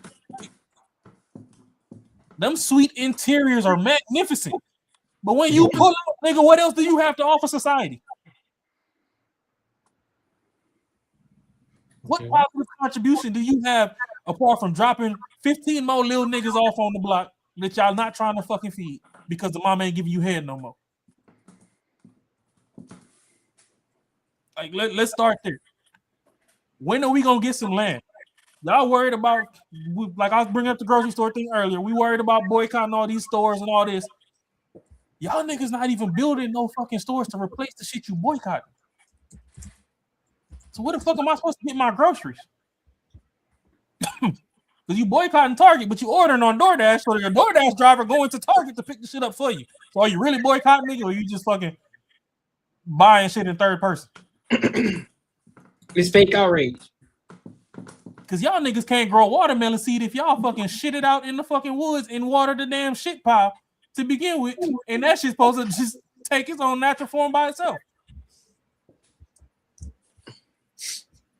Yeah. A lot of stuff that's medicine too, they've lied to y'all. Y'all let these people lie to y'all to sell y'all petroleum-based medicine. Dandelion and all this stuff that y'all be spraying weed killer on, that's fucking medicine. But even then, y'all don't listen to me, ma. Y'all ain't listen to Papa. But y'all got this outrage for all these motherfuckers to tell you to go take some Tylenol. But then when they tell you that his baby fetus is in a Tylenol, y'all like, oh, well, shit, I've been taking this shit since I was 3 years old, so I don't really care about that. But I want to see the babies in the Epstein files, you know, because he was eating jerky made out of humans. Are you eating jerky made out of humans? Mind your fucking business and let's build something to where we don't need them. The ones that's gonna come along. Y'all be talking about this FBA and tether all the time. Okay, why the fuck is y'all tethered to slavery? Y'all ain't took that noose off y'all neck since. Y'all choking yourself out. Because right now, you are free-range Negroes and you still fucking worried about what's going on at the plantation. Run away further, nigga. We talk about the Underground Railroad and stuff. Y'all following women so damn much. She got you out of the fucking strife into the promised land, and then you still over there like, oh, please, can I get a quarter sucker titty? Get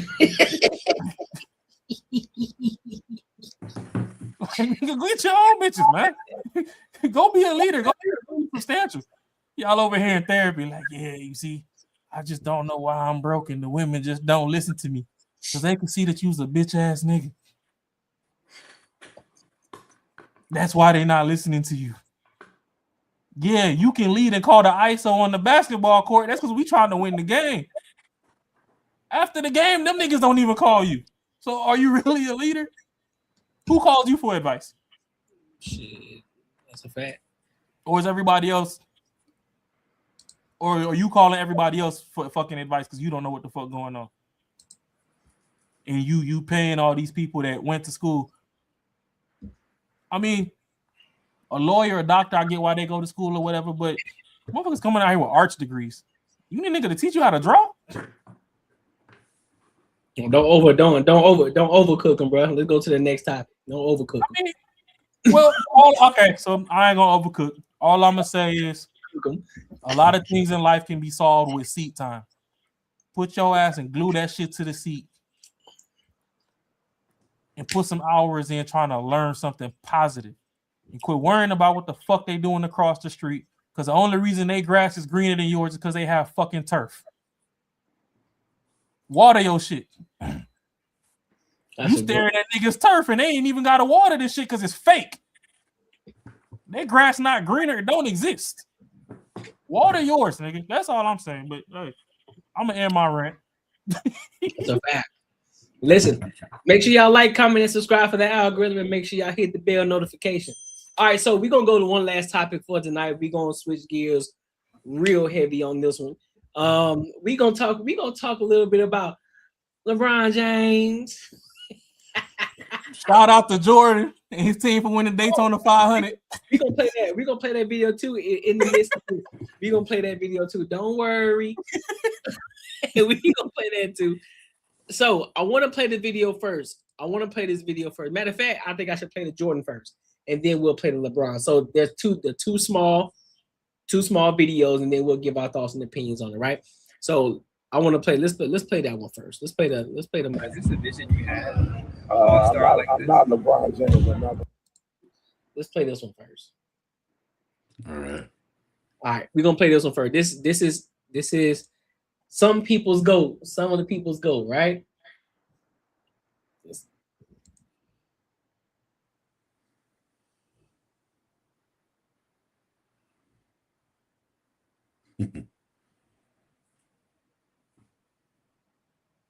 And let y'all look at that again.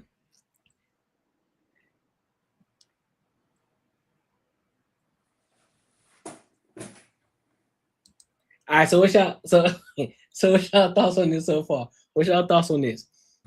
Hey man, you just fucking with the little kid, bro. Okay. So you don't see anything wrong with it or anything like that? Nah. I mean, okay. Nah, I don't see anything wrong with it. I seen fingertips and not palm. So that's grabbing something. Being that I kind of know the backstory to this, and I heard what he was actually doing. I kind of know the backstory. But even without knowing the backstory, those was fingertips and not palm. So I personally don't necessarily see anything wrong with it. It's like when you got your homegirl around and that motherfucking roach crawl across her titty and you try to whack that shit off reflex. It's like, oh, you trying to touch my titties? No, I wasn't. You had that roach on you, and I'm not coming over here no more. I don't want to do that scenario in this situation. I mean, bro, I'm not. But I mean, I don't know the backstory. I don't know the backstory of this. I literally thought, I saw this pop up a little bit. I thought it was fake. I didn't pay any attention to it. But just I guess the the reality that I live in is that Michael Jordan is rich as fuck, and if there was some reason he would have ever done anything that was inappropriate, he wouldn't fucking did the shit in public. So so that automatically tells me that there was something else to this. I would say this, you know what I'm saying? As a LeBron fan, you know what I'm saying? As a LeBron is number one, Jordan is number two. Yeah. This y'all king? No, I'm just fucking with y'all. Yeah. That's him. I'm just saying, in all seriousness though, when I first saw this video, I already knew that it wasn't what everybody was gonna try to make it out to be. I'm like, nigga, I see this shit, nigga. I do this with my kids. Like when I be fucking with their shirts and shit like that. Like this shit is harmless. This man is not. We all know Jordan. And for those people who watch Jordan, we know that he ain't that type of nigga. Let's be 110% clear. That nigga, he ain't that type of nigga. He out there fucking with the kid, and I think he has some ice in his shirt or some shit like that. Yeah, you know what I'm saying? We got the full context of the video. Dog, let's not make this shit into something that is actually not, because I know y'all got shit in the uproar about the Epstein files. You know, the Diddy shit happened, and y'all still trying to figure out who was a part of the shit, who was getting banged out. Was it Meek Mill? Was it Will Smith? Was it all these extra people that y'all throwing in here and shit? And so you trying to, and then some of y'all trying to throw Bron James in there and shit, all that. Listen, fam, this isn't what we thought of. What y'all, I ain't gonna say we, because I never thought it was anything. I didn't look at it as anything. It wasn't anything. The kid didn't even look uncomfortable in himself. He just like, what you doing? Like, what's wrong with my shirt? Like, he didn't even look uncomfortable in the situation. And then I think in another video, I think his wife was actually holding the kid. So I don't know if that's her nephew or whomever the kid is to them. So yeah, so I'm like, nah, I didn't see it. I said, y'all fishing for shit now. Well, see, I've said this before, one of our earlier streams. Some people they're only as grown as their earliest trauma. Yeah. And I think that's where like a lot of these situations come. It's like, oh, you get a motherfucker, you know, think uncle was touching on them when they was that age or something. Mm-hmm. So that sparks something in them, and then they create all this outrage, or you know, we not gonna absolve the women. I mean, it's a lot of women that are like, ooh, as soon as you hit that puberty, like, ooh, it wasn't Sandra's son, the things I do to you. It's like, whoa, pump the brakes, man. Yep. I'm still young. Like, what are you talking about? But you know, I think life, I'm not gonna say it ends, but it becomes a continuous loop for some people. As soon as they hit their first major trauma that they couldn't control the situation, and they just get stuck there. And then when they see things like this, it triggers what happens to them, and they project.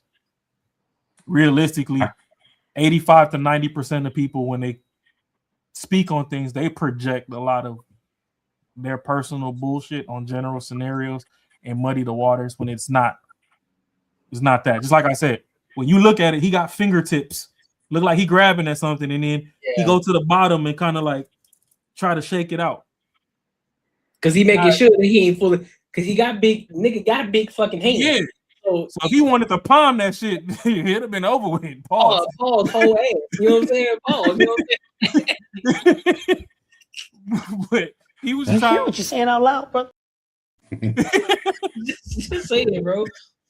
But it wouldn't even be out in public like that if there was gonna be something that really, too. You feel me? really bad. That just wouldn't happen, man. That just wouldn't even fucking happen. Plus, it's like, you know, we can't absolve the other grown-ups that are around from the responsibility of protecting children.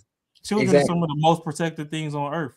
Exactly. If he was really doing something like that, Buddy in that damn checker blazer would have fucking did something. Homie, that's the driver in that Toyota race suit or something would have did something. Facts. Dude with the Reading Rainbow Matumbo shirt, whatever the fuck that shit say on it, would have jumped out and did something. Like, you know what I mean? There's people there to be like, hey, bro, what the fuck you got going on? Yep. Nobody was on that type of time. That alone should tell you that that's not what's going on. But some people can't read the room, but then again, most people can't read. So we got that too. I got a different aspect of it. I think people are just it's not jealous, but just miserable as fuck, and then they want somebody else that made it, or someone whose life is a lot better than theirs. They want in some kind of way to fuck it up. So like I don't think a lot of it. Some of it could be trauma, but and the thing is like this. You already know like situations like this have had probably like just what happened right now. Do you know there's probably someone convinced that kid that he did something wrong, and that kid might live with that shit for the rest of his life because somebody else, like even what you said, Raw, got their own fucking traumas and whatever. They're projecting their shit. Might go to this kid and convince him that what he did was just fucked up, and then now this kid might have a complex. You know a lot of shit like that. A lot of times shit like that happens too, and it's and it's kind of like screwed up. But yeah, I don't know, man. It's wild. I agree. Now, what I want to do now, I'm gonna go over to another video. I'm gonna go over to another video in regards to Michael Jordan's teammate, Ron Harper, basically throwing shots at LeBron when it's unwarranted. So I'm gonna play this video, and I want y'all to give me y'all thoughts on this one too, because this is kind of wild too. Was this a vision you had? I'm not LeBron James. I'm not gonna tell my kids what they have to do. I just want my kids to play and enjoy the game and whatever they can get back out the ball game. We will take it. Once upon a time, I told them whatever opportunity that you have, you should have a chance to play in the NBA. So, what are y'all thoughts on the fact that? What are y'all thoughts on this? Be honest with you, I don't know. I don't think that I think it was a like probably like a friendly jab that probably LeBron probably didn't take any offense to it, because I mean it's one of those things to where I'm pretty sure if you're real close to someone, especially like I don't know if how close he is to LeBron. Right. Or maybe he is close to him and said like, like, oh, you just talk shit, like saying what everybody else say, but just kind of fucking around. The way he said it was kind of like in a joking around way. I don't know, man. Unless they got some sort of beef behind it. I don't he didn't because he didn't say like, his sons are garbage and all other shit like that. Right. I think it may have just been some sort of like just fucking around type shit. Make someone laugh. I don't really think there was anything too bad about it. Okay. Can you run it back? Because he said, I'm not LeBron. I'm not going to do what? Let me see. Was this a vision you had? I'm not LeBron James. I'm not going to tell my kids what they have to do. I just want my kids to play and enjoy the game and whatever they can get back out the ball game. We will tell my kids what they have to do. Yeah, he said, I'm not going to tell my kids what they have to do. Oh, okay. He said he's not LeBron. He's not going to tell them what they have to do. So, I hate that I'm so polarizing tonight, but this is some more of that bitch ass nigga shit. All friendly jabs and stuff aside, this is where people need to study Asians in Western world culture more. Or, hey, y'all fucking FBA to the grave. This is where y'all need to study some of them tethers more. That motherfucker that come from Nigeria that's a janitor in them fucking hotels not gonna have his kids go get a fucking arts degree. Motherfucker, if you under my roof, you gonna be a doctor, a lawyer, an engineer. You will not be a janitor. Or you shit out of fucking luck once you fucking are of age. Don't talk to me, don't call me. It's polarizing as fuck, but I don't like the hands-off approach to things. I agree. A lot of y'all make it to the NBA. Y'all, for what it's worth, if y'all paired with the right woman, y'all created some fucking superheroes. It's premium genetics running through niggas. You're supposed to steer them towards a way to where they can capitalize off those genetics. Hold on. I want you to keep going on that.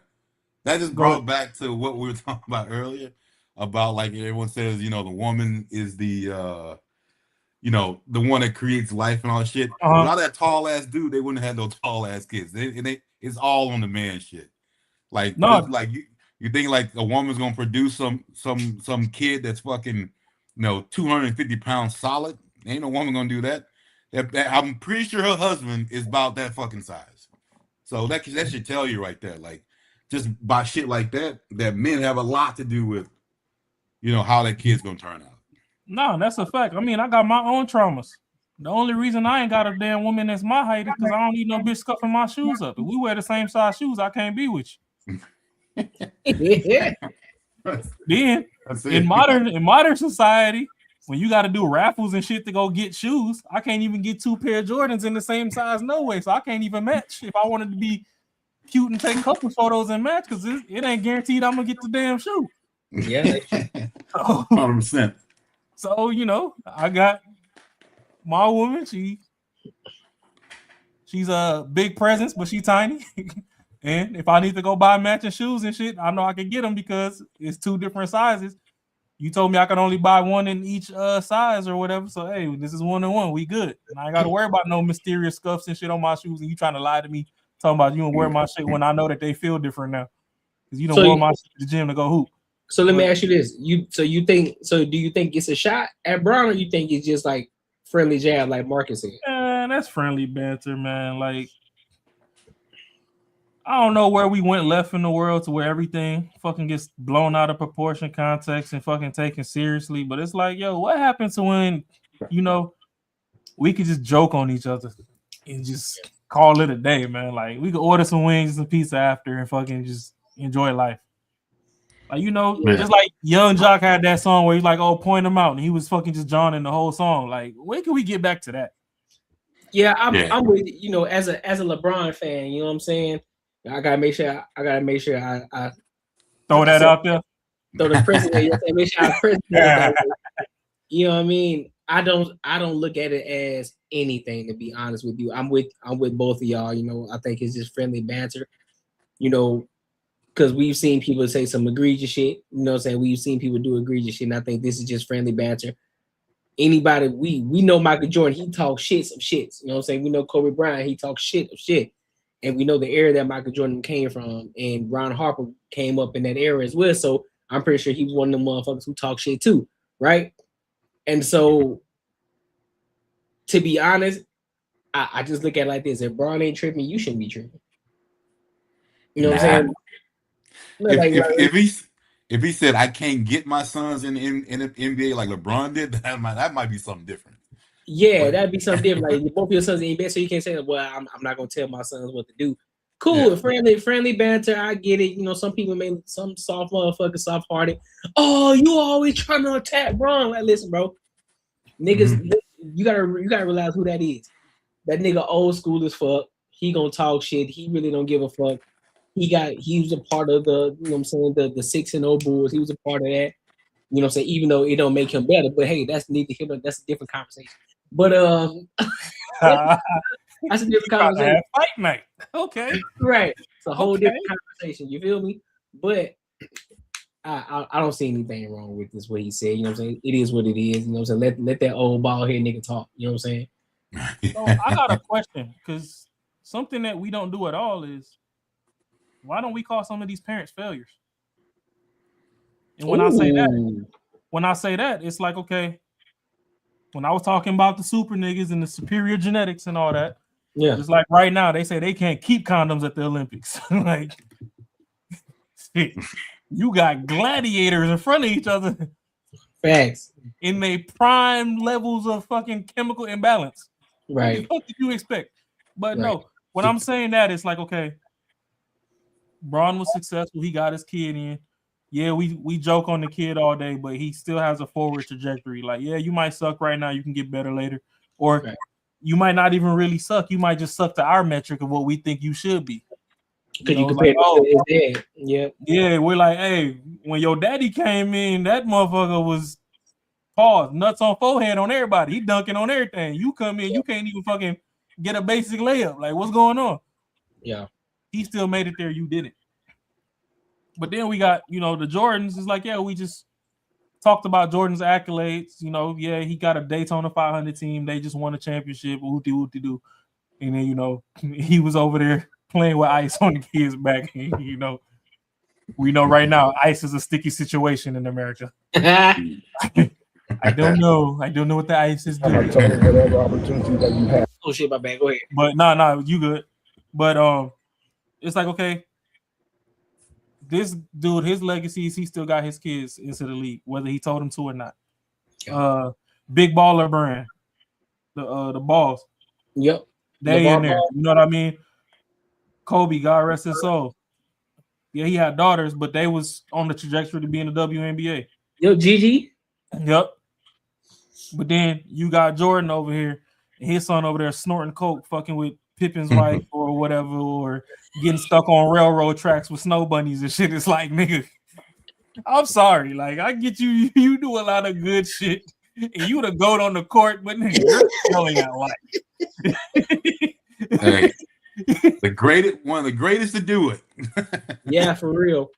Yeah, but it's like, you know, do we even call you a deadbeat at this point? Like, what do we, you know what I'm saying? Like, I'm not even trying to take away from his glory, but I feel like there's certain parents in certain areas of spotlight to where it's like, you like Magic Johnson, bro. Like, a phenomenal person is like, failed.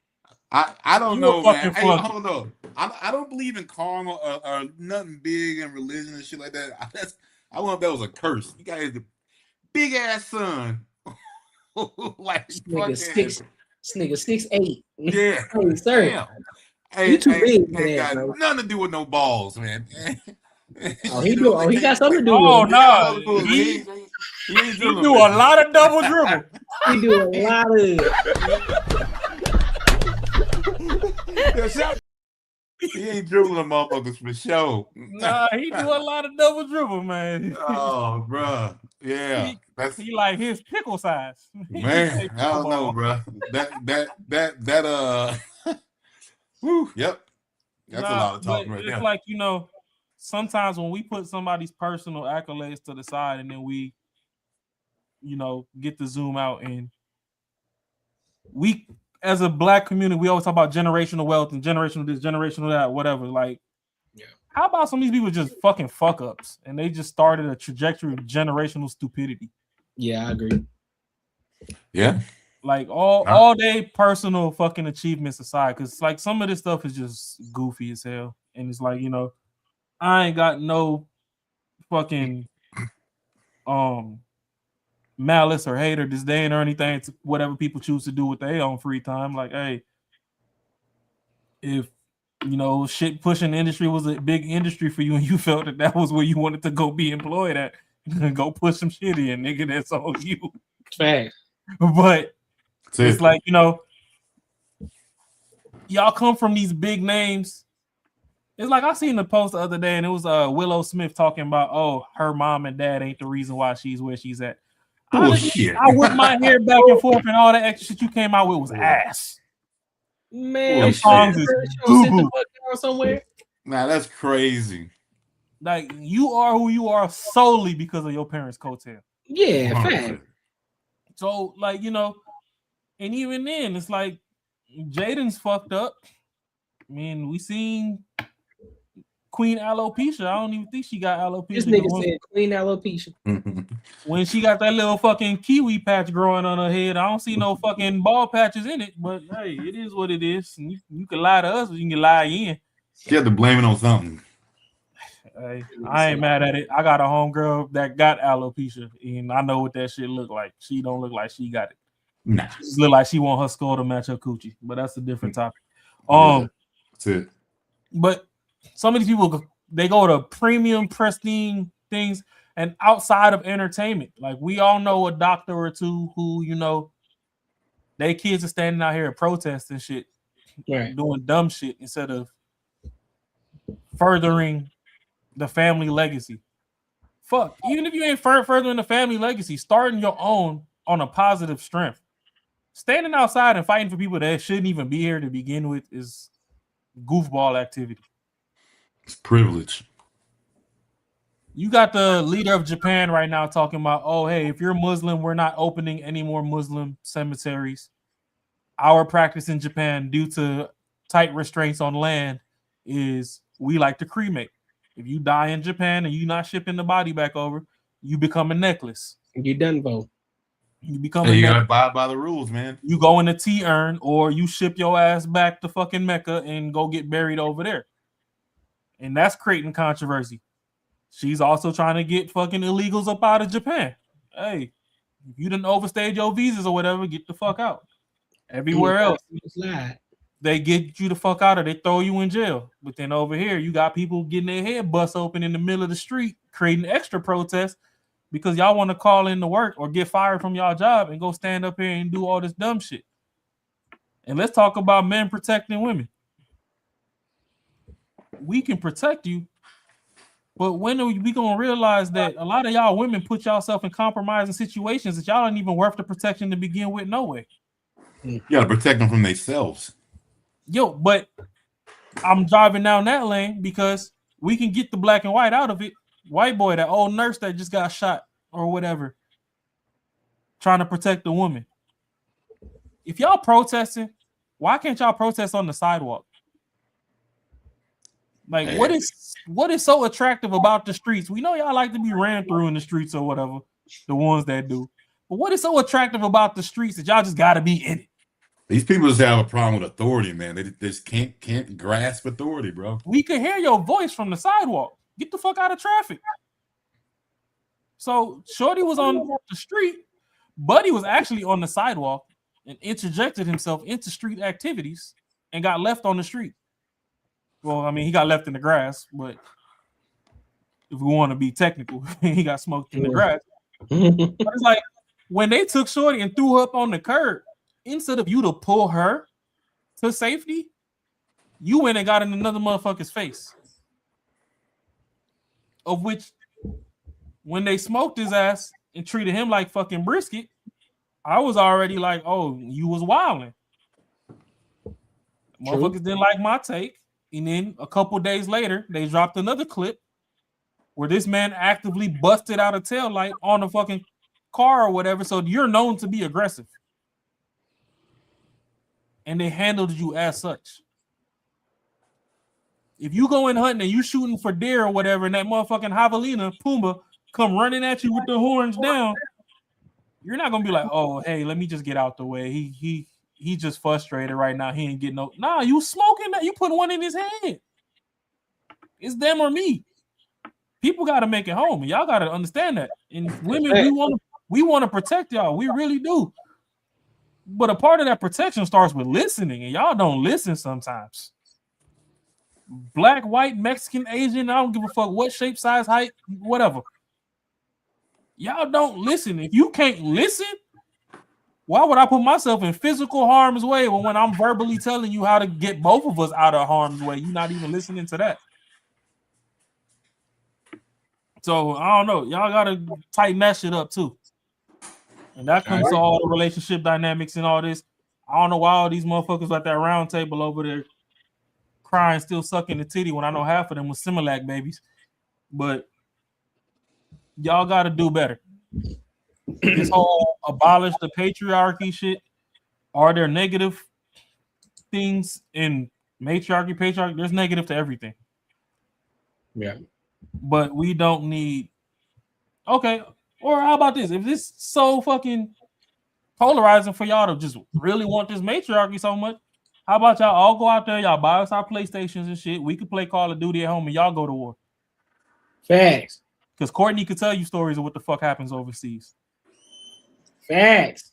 And y'all can't handle fucking a confrontation at Dollar Tree. So I know y'all can't handle one overseas on rations in the desert with minimal food and water in subtitles. Just hell, even if it ain't no war going on over there, a lot of people still wouldn't even be able to fathom or even be in the city. Man, I'm gonna break it down even further. A lot of motherfuckers can't even get through basic training. Let's be clear. Won't even be able to make it through basic training. So, and even when I was there, it has gotten softer. and a lot of motherfuckers still wouldn't make it through. So it is what it is. What it is. That's what I'm saying. A lot of people just be talking, man. It's first world problems. People just finding issues just to be finding issues. You got all the opportunities in the world right now. Ain't nothing holding you back. There ain't no man out here silencing you because you still out here talking loud as you possibly can. You got a fucking round tables of panda bear men. You got round tables of liberal women talking about how they should be able to have sex with whoever the fuck they want to have sex with and shouldn't be shamed for it. Then you got conservative women who are holding them accountable. And then you got men that are holding these liberal women accountable, telling you like, bitch, you are the problem and you are the reason that society is the way that it is now. But yet and still you're telling us that we're oppressing you, but no, we're telling you that what you're doing is fucking up society right now. When you still able to go after that conversation, you're still able to go have sex with whoever the fuck you want to go have sex with, and ain't nobody gonna say anything to you. You ain't going to jail, nothing's gonna happen to you. But guess what? If you decided you think that you was gonna get you a masculine man that's actually worth his salt, that actually has standards and who values himself as a high value man, you really think he finna deal with you? Fuck out of here. It ain't gonna work. Cut that shit out. He can have standards just as you think that you can have standards. It is what it is. If he worked for it, he should be able to say, listen, I deserve this. This is what I want. I'm not gonna tolerate this. I don't give a fuck who you are or how bad that you think you are. It is what it is. And you can't turn around and call him sassy. Oh, you sassy. No, bitch, I'm not sassy. I just got standards. Why does everything gotta revert to a nigga being sassy? Like, no, I just got standards. I'm not gonna let you guilt trip me or gaslight me into thinking like, oh, well, I should like you because you a woman. Bitch, no, I don't like you. You are the person I ain't fucking with. But guess what? Your friend though, I'm into her though, cause she know what's up. Hey, bounce that ass like your friend do. Hey. She understand the assignment. So one of y'all gonna get it. You feel me? But another thing too is like, what is this matriarchy? Because like, at the same time, like, why are women always in competition with men? So we can dive into, like, let's say poly, for instance. If a dude wants multiple women, he still got to stick all those women and take care of all those women or whatever. Yeah. Women like, oh, well, if you get another chick, can I get another dude? It's like, okay, well, what does another dude do? Because then I'll see, some anomalies pop up here and there, YouTube, Twitter, Instagram, whatever. Like, there's a black lady, she got 2 dudes, but when you look at the dudes, they look moist as hell. So it's like, okay, so if you come home from work one day and both of them are sword fighting, are you really with that? Does that turn you on? Because that's kind of wild. You know what I mean? Like, and I'm not saying that, women over there bean bumping and shit is any better, but realistically, y'all ain't even really supposed to be doing that. That's supposed to, like, the sister wife, y'all supposed to be focused on other common goals, not sex. But the Western world is so freaked out that y'all don't even really take time to see all the other benefits of other walks of life or whatever, because a lot of Western societies were also bullied into monogamy. Because if y'all really want to zoom out and get rid of all this shit that y'all were brainwashed into, a lot of your ancestors had multiple women, but they were the standing cornerstone of the relationship and the family and whatnot. Even that situation when you try to make it equal, even that situation when you try to make it equal, they still fuck it up because now it's just about sex. It ain't about nothing else. It's not about getting more kids, more family. It's strictly about sex. If a girl's gonna bring in multiple dudes, it's all about sex. That's it. It's about dominating a man to make a man feel like, not even make it feel. I mean, if you choose a dude who's cool with you having multiple dudes, that's a different kind of dude anyway. So I mean that right there's nothing beneficial for it at all. Yeah, but just because you chisel because you went to the gym don't mean that you strong. That's true. It's crazy. So like a lot of people get caught up on aesthetics. I mean, it's some chicks that's in the Olympics and stuff throwing shot putting discus and all that, and they 300 pounds ain't Shorty at brunch is 300 pounds. That's true. Shorty at brunch got a 6-pack under her arms. This Shorty don't even have a stretch mark. She just looks swollen like a seal. You know, if it's man down in the middle of war, she could pick Courtney up and get him back to safety. You ain't lying. The rest of y'all big bitches could barely pick up a croissant without being tired before it get to your lips. Y'all out there sounding like Rick Ross. My 600-pound life. That's how you gotta look at it. Over there picking shit up, talking about some, like, damn, shawty, life ain't that hard. Yes, sir. But shit, any final thoughts on this topic, man, before we close it out? No, well, at least not from me. I think we pretty much covered. I know you struggling. That nigga been even though that bitch hurting, boy. No, dog. Nah, my final for the show in general is don't go out of your way to disrespect women. We still, each side needs each other, men and women. We need each other. Yeah. But at the same time, I'm not saying disrespect your mama and all this other stuff, but some of y'all really got to take the titty out of y'all mouth and stand on your own too. A lot of y'all keep saying, "Oh, my mama." Nigga, grow up. That's right. Like, even the women are begging y'all to be men these days. Like, grow the fuck up. Stop listening to what the fuck they told you, because they themselves don't know what they want at any given time. A bitch could be starving. You could hear the fucking butterflies in her tummy rumbling. You ask her what she want to eat. She don't know. Be a leader. Make an executive decision. If you want steak, we eating steak. If you want tacos, we eating tacos. Quit. Certain things you got to be on the forefront of. And yes, as men, it sucks. And for all y'all fucking tethered to slavery, y'all need to grow the fuck up too. Like, when are you gonna get some momentum under your feet to build some fucking forward progression and just leave the plantation fully? I don't care about people that call me nigga. A lot of people that call me nigga with the ER, if you look at them and you look into their eyes, they are broke. They have nothing going. So the last thing that they can do to be ahead of you is break your spirit. Black folk, y'all are the chosen people of this planet. Y'all were created first. Y'all just seen I Show Speed go to Egypt and they were stumbling over their words to tell you why these statues ain't got no fucking noses on them. It's because it was nigga noses.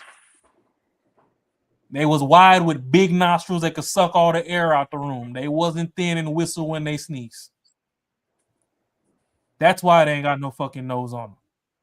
We're the ones that fucking are the salts of the earth. I don't never see too many fucking black folk with a fucking full coat of fur on them. Be all hairy and shit. But you know, you break into them Neanderthals.